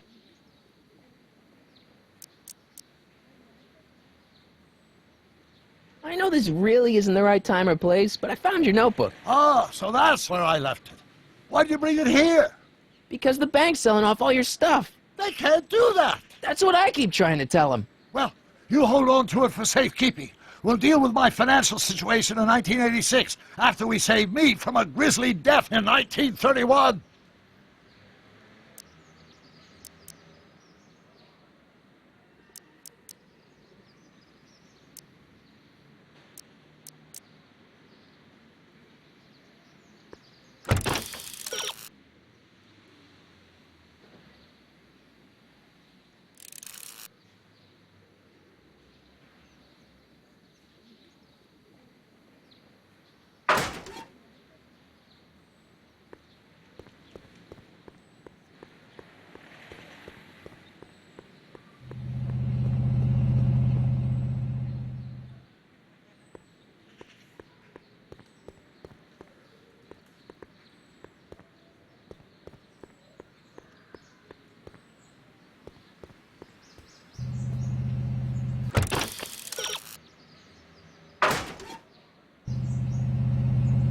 Hey, Miss Strickland. Oh, hello, Mr. Corleone. Try not to draw any undue attention my way. I'm on the trail of a hot new scoop, as we in the newspaper business say. You asked me to tell you if one of the local charities is running low on soup. Does somebody need a visit from my soup cycle?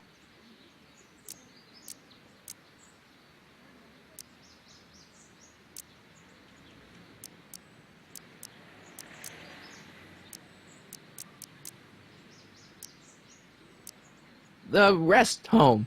Those dear old-timers. Soup is one of the few pleasures they have left.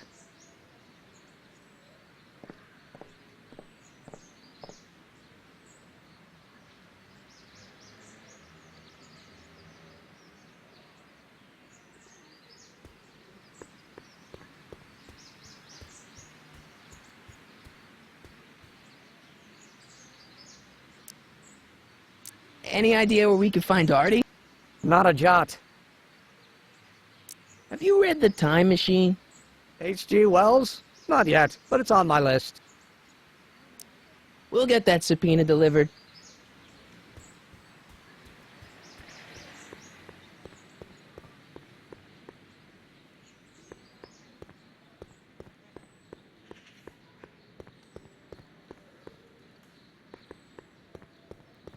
Keep an eye. You got it, kid. Well, you're gonna stand there like an okie, or you're gonna shine my shoes? My mistake. Yeah, you're a mistake, all right, meathead.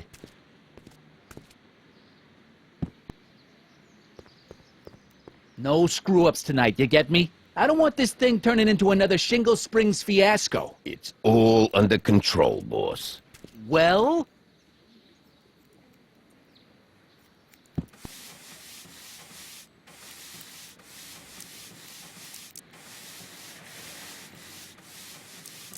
About that Carl Sagan guy.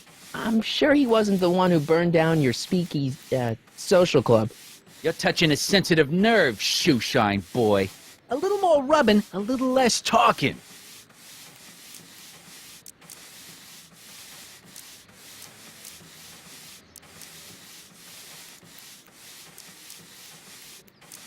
Isn't a soup kitchen an odd line of business for a guy like you? I like soup. Plus, I got a heart as big as all outdoors. Buff a little harder. I want to see myself in the toes.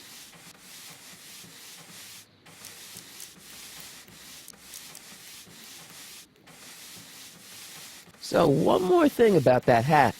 You're testing my patience, boy. Could I buy Arthur's hat off you? Could you keep your mind on your work, huh, shoeshine boy? I'm hanging on to my peanut ball. Never mind. So what? You're testing...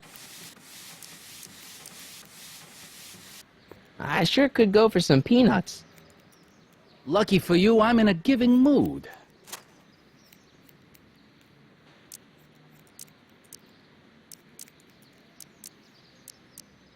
Hey, kid!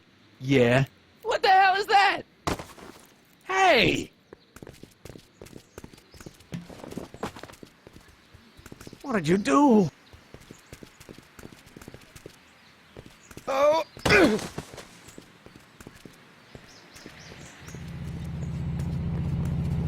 Give me that hat, you lousy crook! Emmett!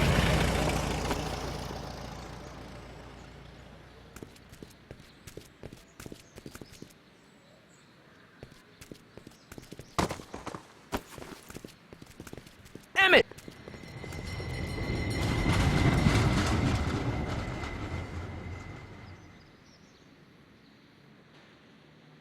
Nobody makes a monkey out of Kid Tannen!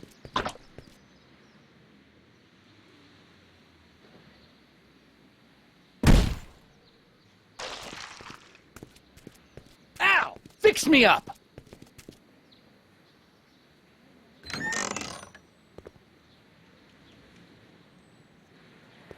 Where'd you learn how to move like that? Sandlot football. They used to call me the Streak. Get out!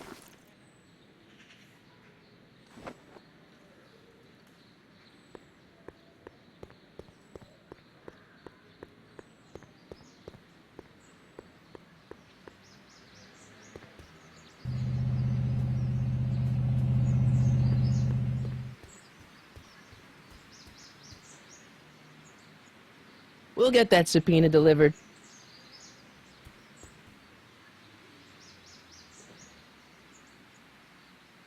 Handsome dog. He belongs to you? No, he's your dog. Typical neighborhood stray. Theorize, Einstein. Can you theorize for me?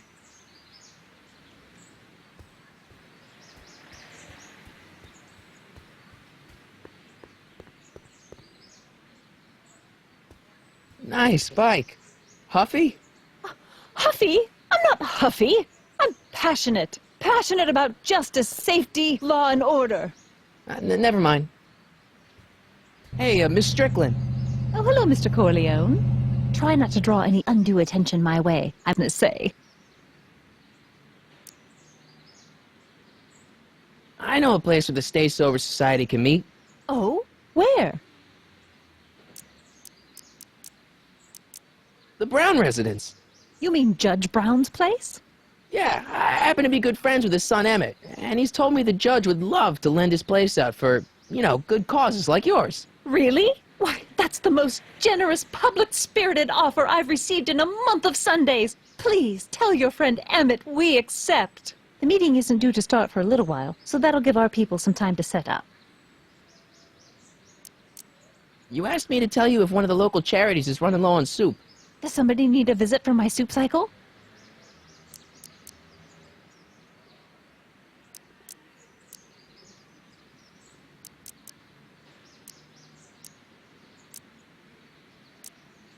The Stay Sober Society. Bless you for thinking of them. But that meeting isn't scheduled to start for a little while. And we wouldn't want them eating cold soup. You asked me to tell you if one of the local... Does somebody need a visit? The insane asylum. Those inmates are crazy for soup.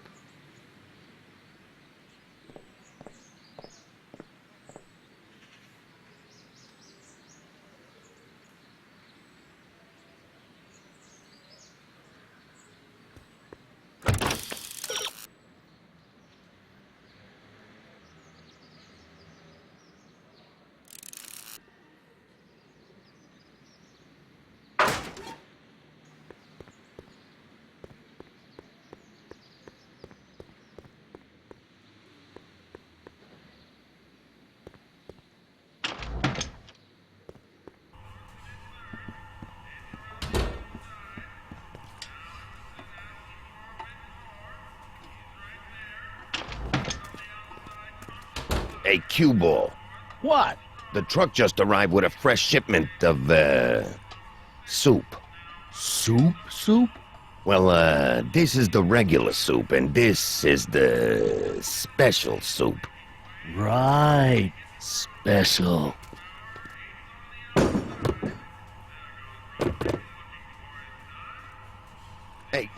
What are you doing? I'm spicing up the soup. It's my secret recipe. Listen, this ain't the Savoy, and we ain't here to feed these bozos no fancy soup. The boss has got a business to rebuild, so knock off the goofing and mind your post. All right. Just try the soup. Well? I can see why you want to keep this a secret.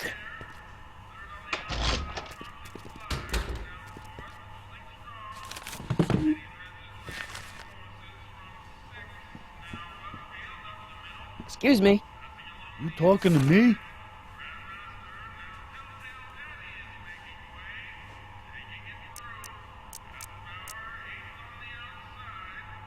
Can I have a bowl of soup?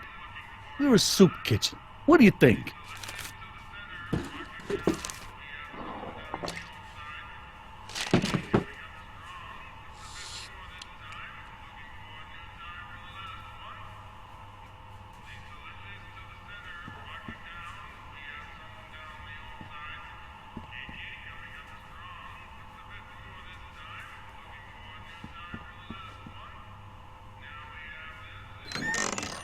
Hey, where do you think you're going? The kitchen? The kitchen's for management only, rummy.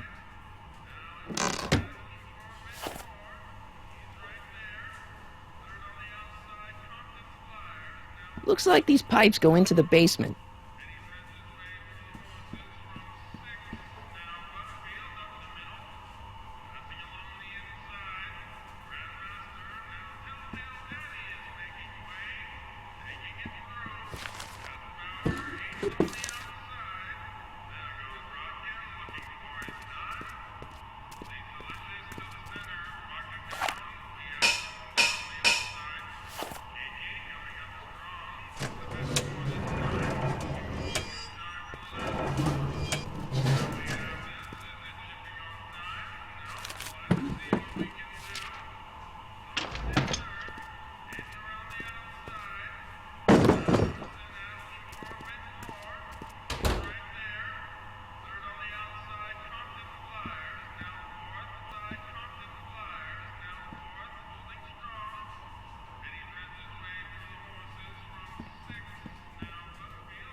What is it, kid?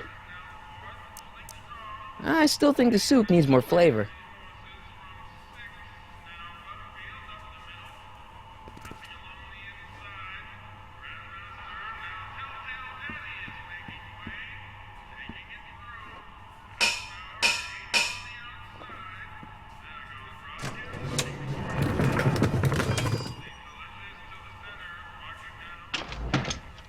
More soup? Please. And tell Kid that soup or no soup, he's not fooling anyone.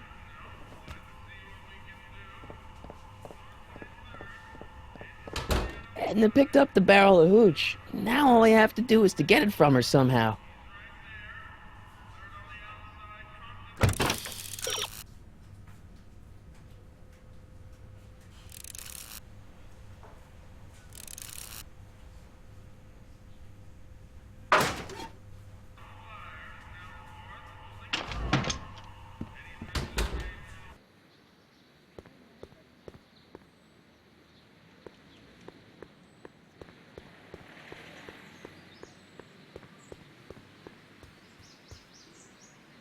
Hey, Miss Strickland.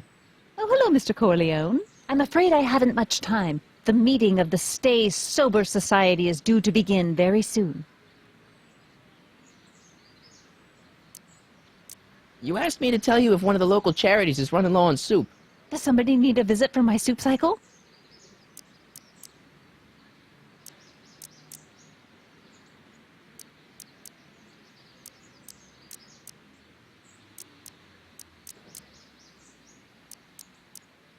The orphanage. No, they've already got all the soup they can handle. You asked me to tell you if one of the local charities is running low on soup. Does somebody need a visit from my soup cycle?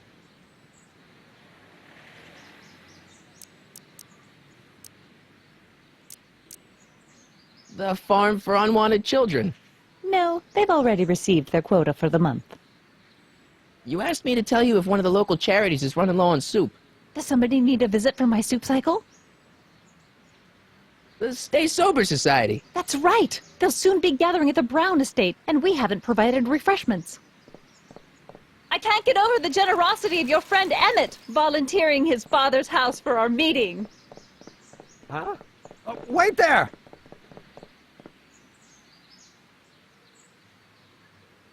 Michael! What in the name of Thomas Alva Edison do you think you're doing? Don't you get it? You need alcohol to run your drill, right? Those bootleggers at the soup kitchen won't let us get our hands on any of their hooch. But we can get Miss Strickland to pick it up for us and deliver it right to your door. No, out of the question. Why? I can't just let strangers invade my parents' house. What do we know about these people? They're a bunch of really great guys. We don't know that. They're really polite. We don't know that. They're sober. It says so right in the name. Well, okay, but Pop needs his peace and quiet at the end of the day. This meeting is sure to be too noisy for him.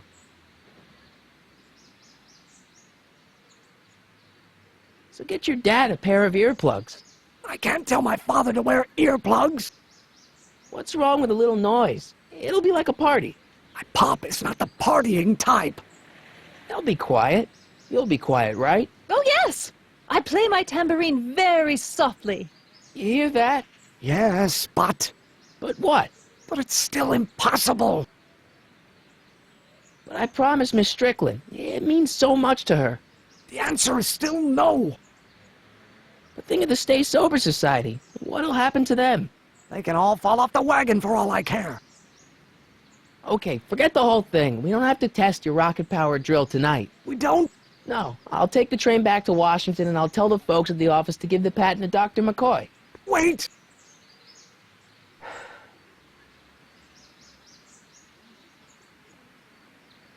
You will instruct the members of the society to wipe their feet before they come inside. Then you are Emmett Brown. I thought as much. You have such a righteous face. Edna Strickland, I don't know how to thank you for your generosity. Oh, pleased to meet you. The feeling is mutual. I've got a bad feeling about this. You worry too much, Emmett. Now all we gotta do is serve that subpoena, and we're off to build your rocket drill. And get my patent. Yeah, your, patent.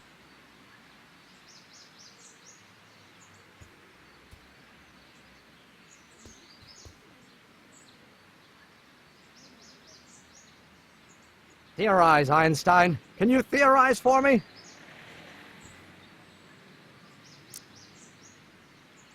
We'll get that subpoena delivered.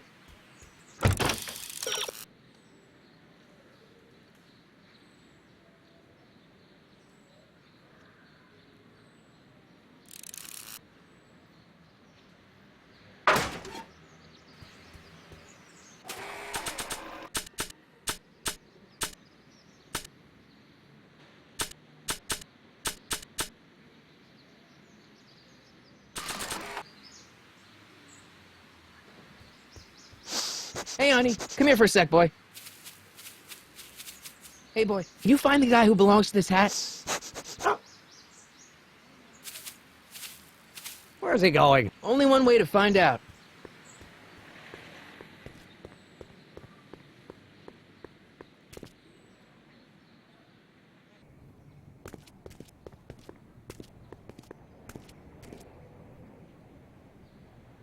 Huh, déjà vu.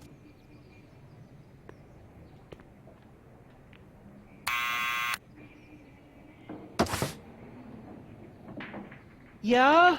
Who is it? It's McFly! Shh, I know!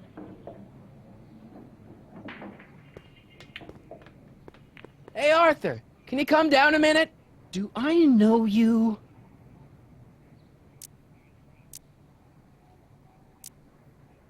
We've got some important information for you, but we can't yell it. It's private. Then put it in a postcard and send it. I'm stuck up here till the boss tells me I can leave. Sorry, some other time.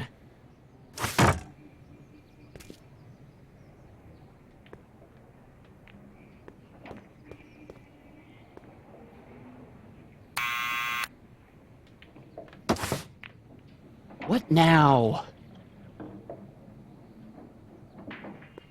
It's me again. Please come down. Why? I'm your mother's great nephew. You mean my second cousin? Yeah. Glad to know you, but I can't leave this building till the boss says so. He's given strict orders. Sorry, some other time.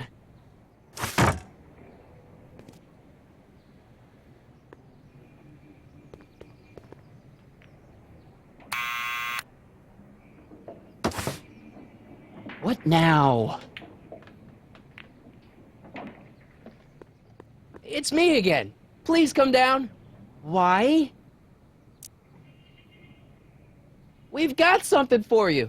It's a subscription to the Accountant Weekly. He won't come out if he knows why we're really here. No, right. I'm not interested. And besides, the boss won't let me leave the room. Sorry, some other time.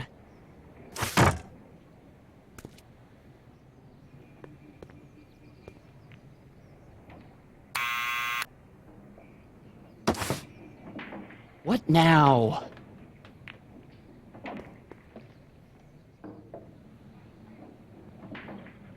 It's me again. Please come down. Why? We represent the law. You don't want to go against the law, do you? No, but I don't want to go against Kid Tannen either.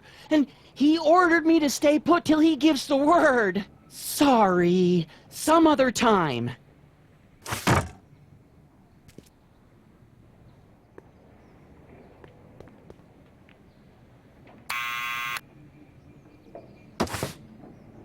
What now?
What now?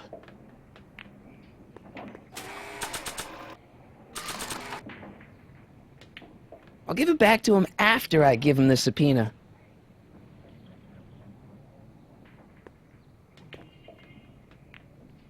Need any help? Never mind.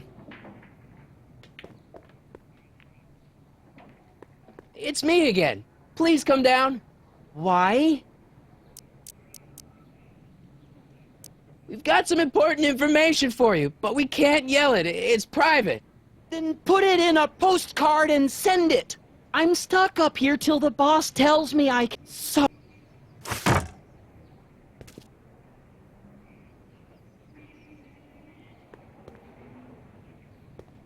Thanks for bringing us here, boy. We'll take it from here.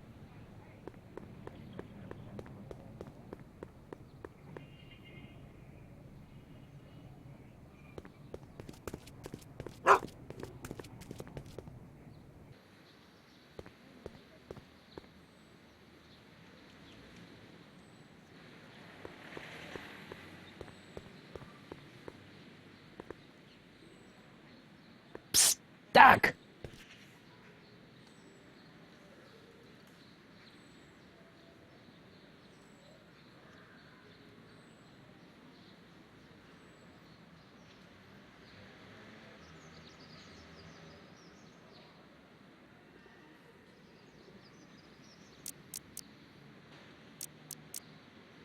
Hang in there, Doc. Psst, Doc!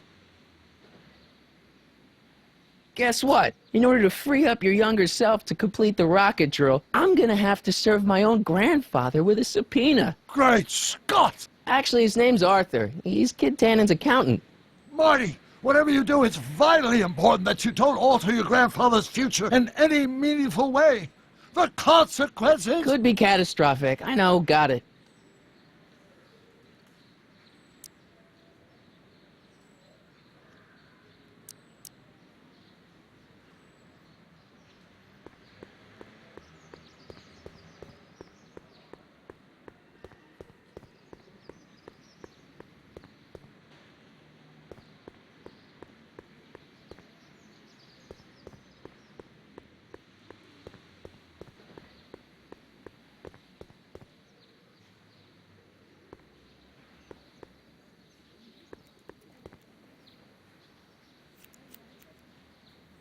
Well, well, look who's back! They say rats always return to the scene of the sinking ship.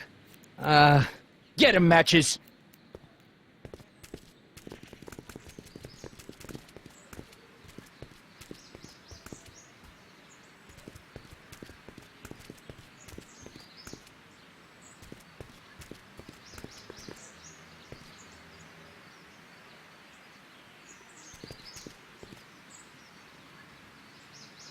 Come down from there, you son of a bitch! Right now! That's an order! Don't make me angry, Smucko! Get...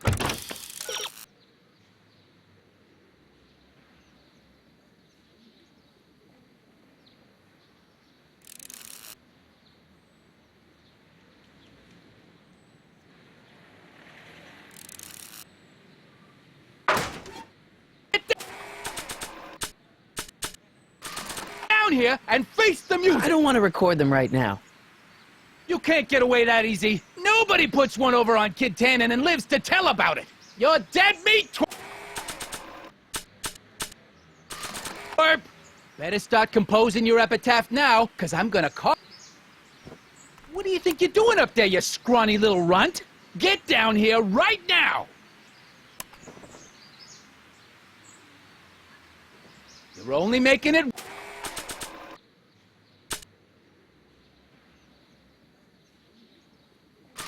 worse for yourself! The longer you stay up there, the... What do you think you're doing up there, you scrawny little runt? Get down here right now! Come down from there, you son of a bitch! Right now! That's an order! Don't make me angry, Smucko! Get down here and face the music! Einstein! Help! Lay off! Get away from me, you crazy mutt! Go away, dog. We're busy here. Go on, scram! Hey! Where'd he go? You let him get away, idiot!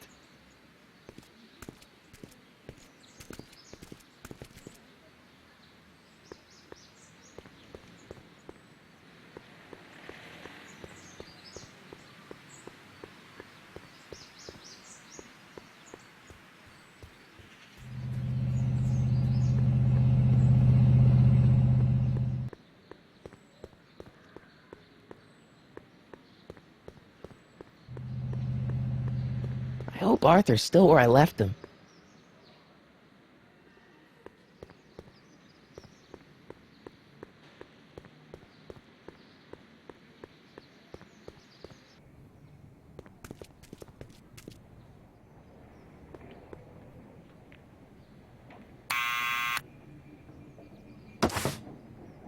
What now?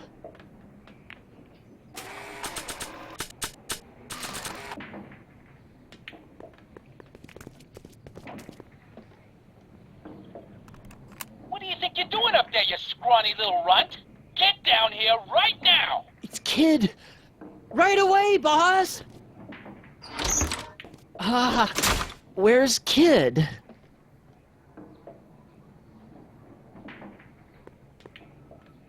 Hey!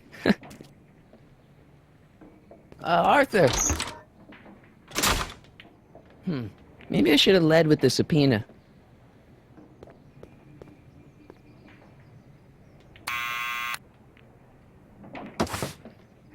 What now?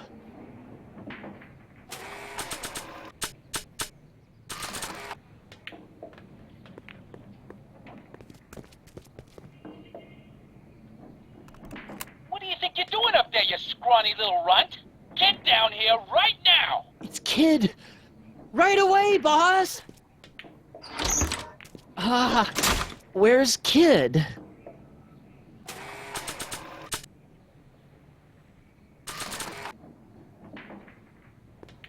Arthur McFly? Yeah? Got something for you. Thanks. A subpoena? Ordering you to appear in court and provide evidence in the investigation into... Kid Tannen? Take it back! You can't get rid of it, Mr. McFly. Once you've been served, it's your duty to report to the court at the earliest possible time. Failure to do so could lead to a warrant for your arrest. Arrest! But Kid'll kill me. Stupid Artie. Holy cats, what am I gonna do? I suggest you avail yourself to the protection of the court. Oh gosh, oh gosh.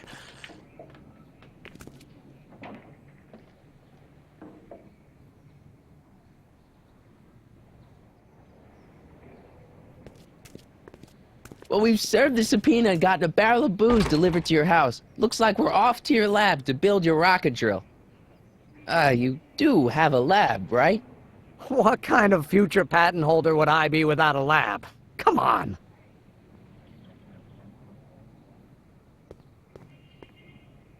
Doc! I'm off to get the rocket drill. Good. Come on, let's go. Time waits for no man.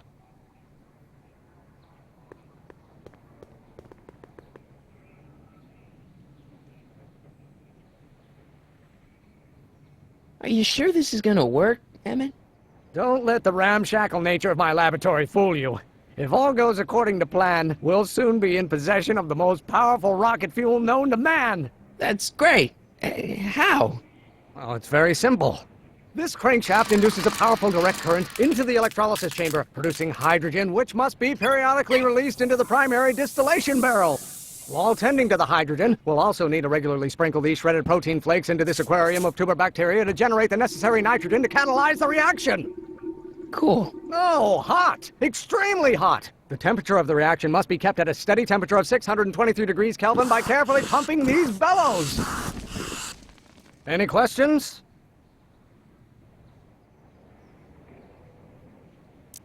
Emmett? Why is there a brace of drunkards gathering on our lawn? Sweet fancy Moses, it's my father! So? So, he doesn't know I'm engaging in acts of scientific exploration in here. He thinks this is where I go to pour through my law books. Oh. You tend to the reaction. I'll try to get rid of him. Tend to the what? Can't we just start over after he's gone? It's too late. The reaction's already started. Don't worry. I'll try to help you out where I can. But... coming, Father! Father! Don't you father me, child! Pressuring me to be something I'm not. You don't know what calls your mother and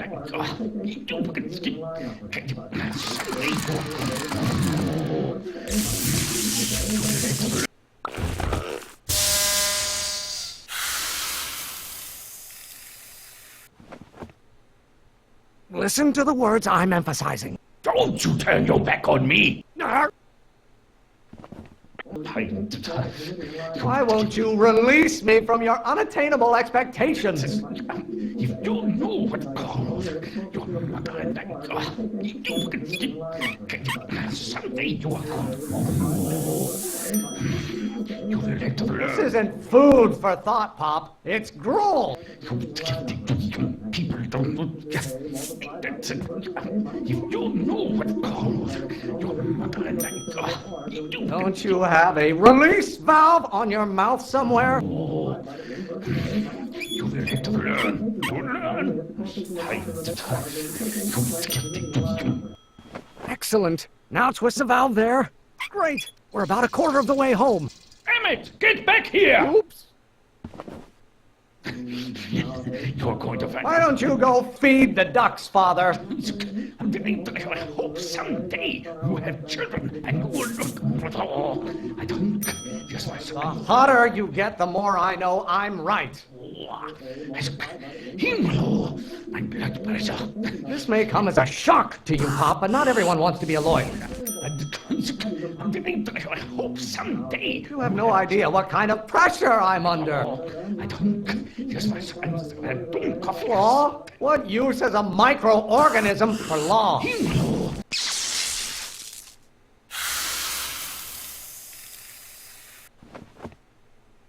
What did you do?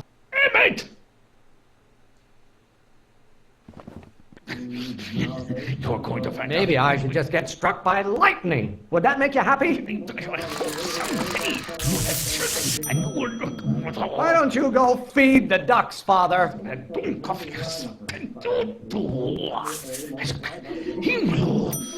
Don't you have a release valve on your mouth somewhere? You get older.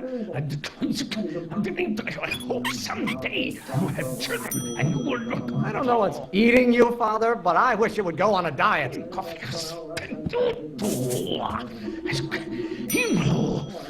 know who invented fire, Pop? I don't know either, but you can be damn sure it wasn't a lawyer. Halfway there. Emmett! Keep up the good work. Is it my fault if I don't get a spark out of laws and statutes? What will it take to light a fire under your unappreciative hindquarters? There is a flame inside me that cannot be quelled by your legalistic gobbledygook, Father. Are you trying to spin this argument around to my failings? This may come as a shock to you, Pop, but not everyone wants to be a lawyer. Why are you always bellowing at me? Your ancestors are spinning in their graves right now. Emmett, you got... This isn't food for thought, Pop. It's gruel.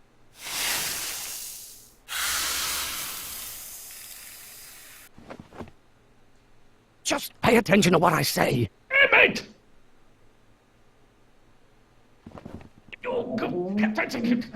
Lawyers are nothing but overblown bags of gas. Your mother and I are shocked at your behavior, young man. Someday, If you don't like my performance at the courthouse, then fire me. Don't burn your bridges so cavalierly, my son. Name one great thing ever generated by a lawyer. The Van Brons have been officers of the court since God's heavenly spark first gave rise to man, Emmett. Law? What use is a microorganism for law? Emmett, you got... Stop getting so hot under the collar, Pop. What are they feeding you in that school of yours? You look like a skeleton. You don't get to control my life just because you've fed and clothed me for 17 years. Pressure! You're a child. You don't know anything about... Almost there. Emmett! Coming, Father! Stop being such a crank! Why won't you release me from your unattainable expectations? Law may be your burning passion, Father, but it is not mine. Pressuring me to be something I'm not. Lawyers are nothing but a bunch of hot air. There, I said it. Why should I honor your wishes? You treat me like common bacteria. What do you call a room full of lawyers trapped in a burning building? A good start! Can't you see this is eating me up inside? You have no idea what kind of pressure I'm under. Is it my fault if I don't get a spark out of laws and statutes? You know who invented fire?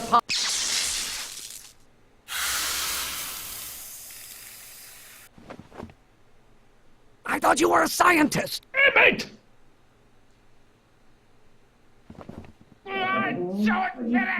If it weren't for scientists, men like you would still be divining the future with sheep's bladders and goat gizzards.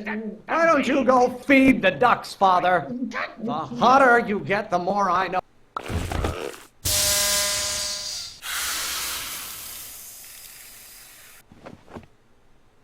Don't touch anything until I tell you to. Mate!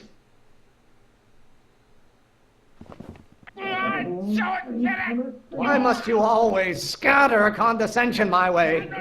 Why won't you release me from your unattainable expectations? You don't get to control my life.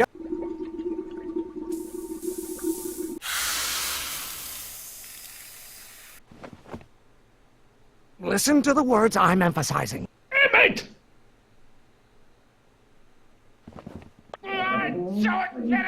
Do I get a turn to talk, or is this going to be another monologue? Law, what use is...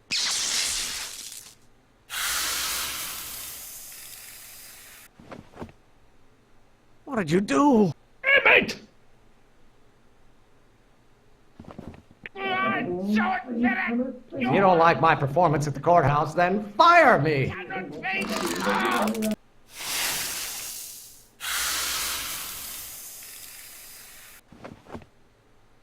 Just pay attention to what I say. Mate!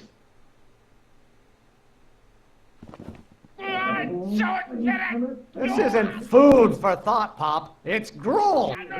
I strongly object to the current of this conversation, Father. Why are you always bellowing at me?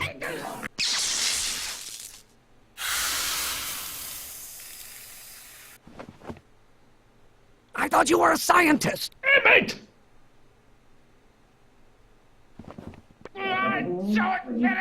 By Galileo's rotations, do you ever listen to yourself? Lawyers are nothing but a bunch of hot air. There, I said it. I don't know what's eating you, Father, but I wish you would go on a diet. I'm not just another one of your staffers who spins around you like a top. Stop getting so hot under the collar, Pop.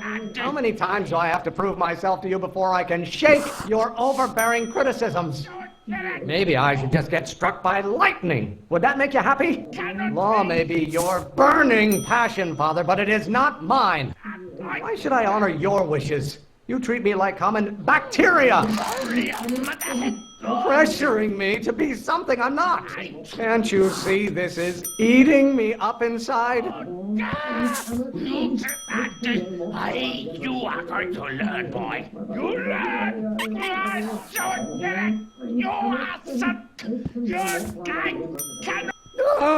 I'm afraid we'll have to take this up later, Pop. My soup's about to boil over. What? This isn't over, young man. Whew. Are you okay? You and your dad sounded... It was an argument we should have had a long time ago. We... Oh! Oh! What?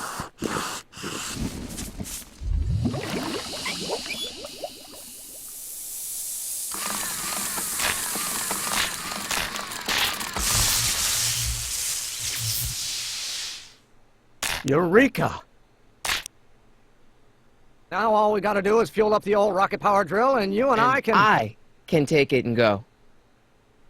But don't you want to test it first? No time. The last train for DC leaves in just a few minutes. All right. You've got to get this baby to the U.S. Patent Office. Exactly. So tell me, Michael, when can I expect to hear back from the Patent Office?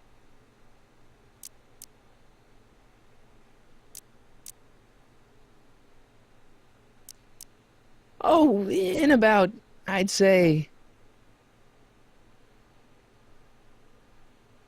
I can't. Huh? Emmett, I'm not from the patent office. I don't understand. I lied to you. But I didn't want to. It was the only way I can get you to trust me. See, there's somebody who's in big trouble. Someone very important to me, to both of us. I can't tell you who, but I need to save him tonight. And I need your invention to do it.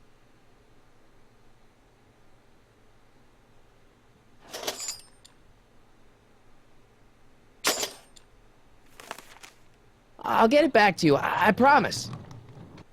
And, Emmett, you're gonna be a great inventor.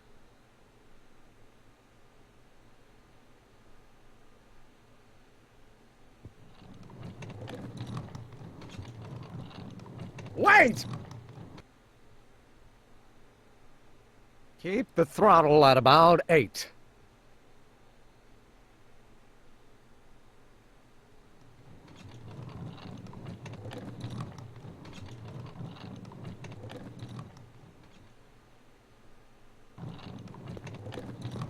Okay, Doc, I got the drill. Now let's get you out of here. Come on, start.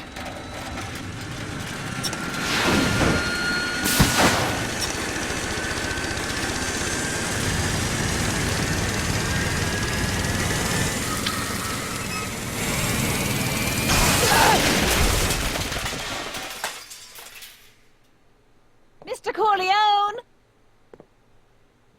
You're too late! Too late?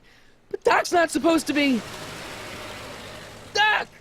They're moving him to another facility for safekeeping! Oh, I better go get a quote from the police chief.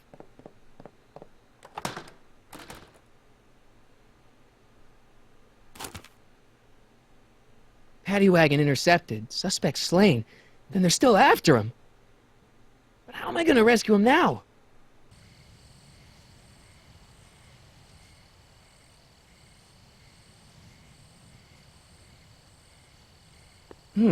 At least the rocket part came out of this in one piece.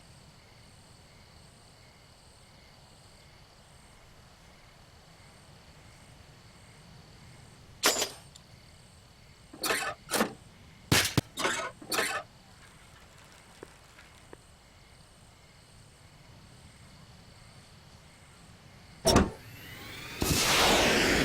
right, I'm coming, Doc.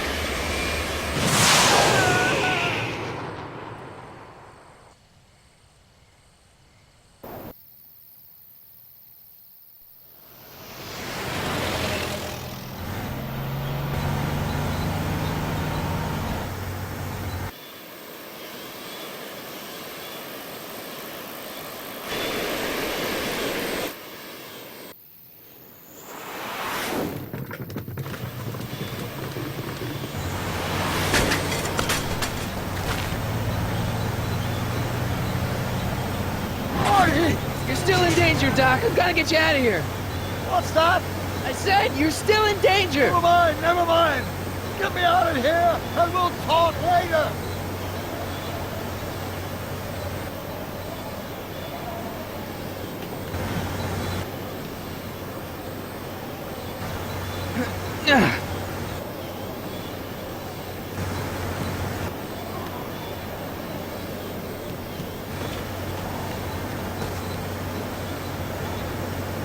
Don't worry, Doc. I'll get you out. Be careful, Marty.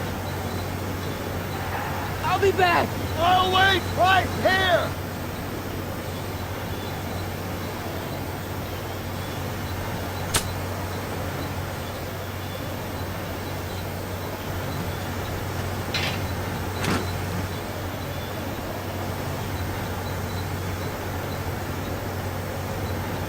What's he doing here? Why on earth would I want to whack that with a tire iron?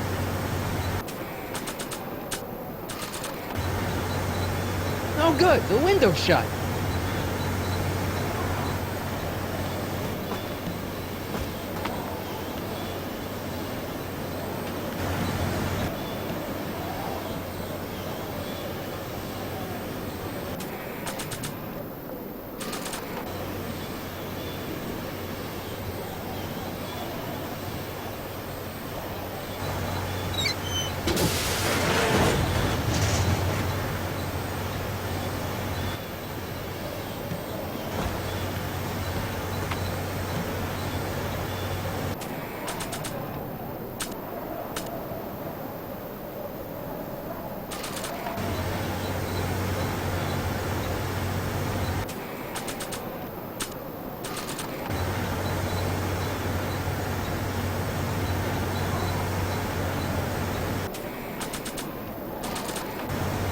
think throwing the hubcap at that would do any good.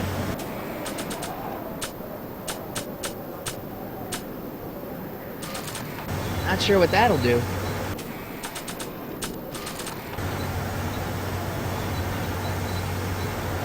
Gotta set up a distraction.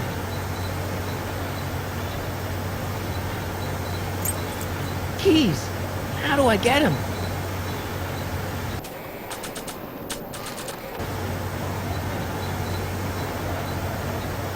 Gotta keep him from looking my way.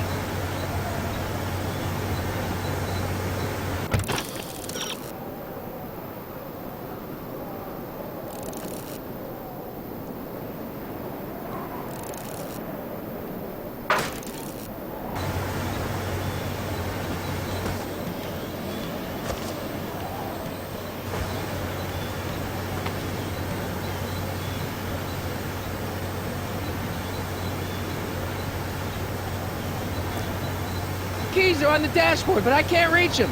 You need a protraction appurtenance. What? A reach extender. Kid Tannen's driving the truck. Kid Tannen? That explains a lot. I need a distraction. Leave it to me. Hey, driver. You're driving too fast. Watch how you take those curves. What are you trying to do? Kill me? Not quick enough.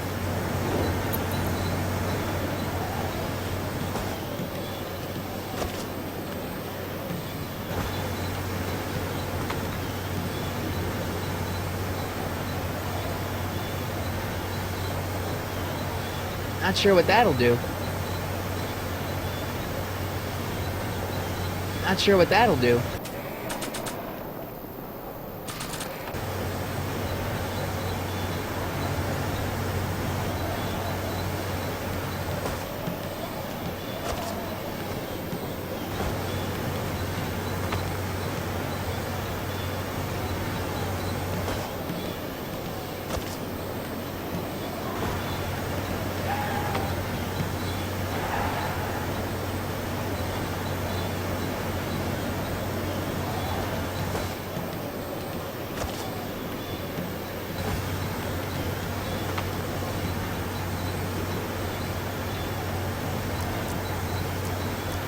Can you distract him again? No problem. Hey, driver. I demand to know where you're taking me. And how long is it going to be till we get there? Not sure what that'll do. And I want to see my lawyer right now. I object to your tone of voice, and I find this seat distinctly uncomfortable. Do you have a pillow I can sit on? Hey, I'm talking to you, driver. Don't ignore me. You! Thanks, Doc. I guess that's why they call you the Streak. How did you know that? I have my sources.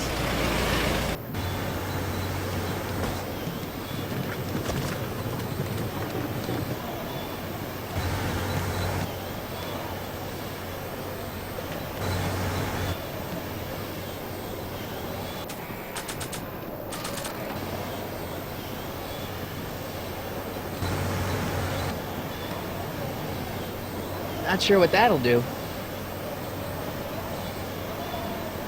Stand back, Doc!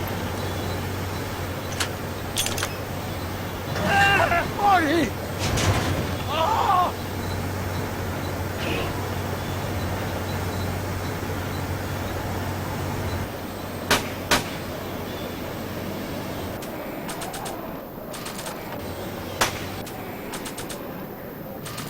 How you doing, Doc? Eat lead, Sagan. Hey, get in there! I don't think throwing the hubcap at that would do any good.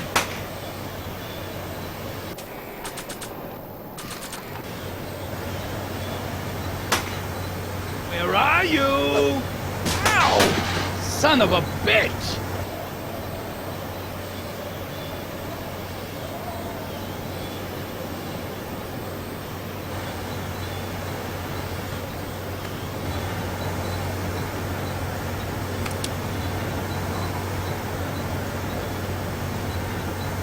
I got the gun!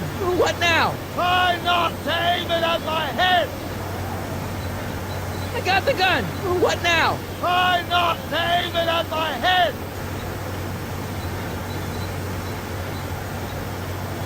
We need something to get rid of these cops!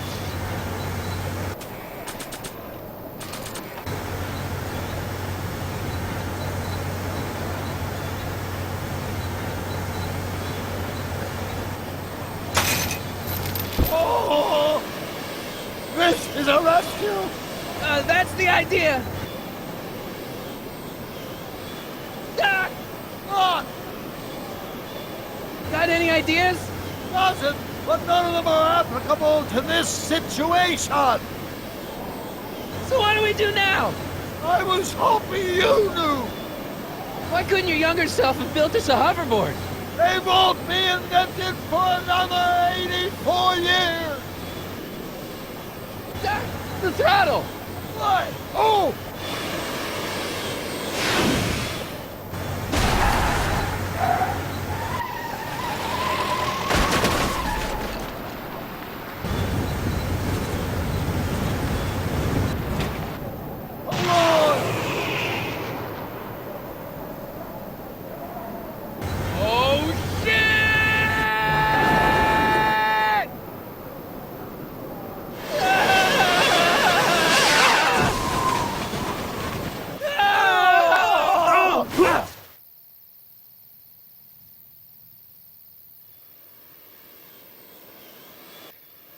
Doc! Are you okay? I'm fine. But I wonder what sorts of bizarre repercussions my younger self's invention of a flying bicycle will have on the timeline. Did you know that would happen? I had a suspicion. I never could keep those rockets from exploding. So, what do we do now? Now we get back to 1986 before our interactions with the past inevitably cascade into a calamitous future. Where'd you leave Einstein? Doc? He's not in the pound, is he? No, but I think we've got bigger problems right now. Great Scott!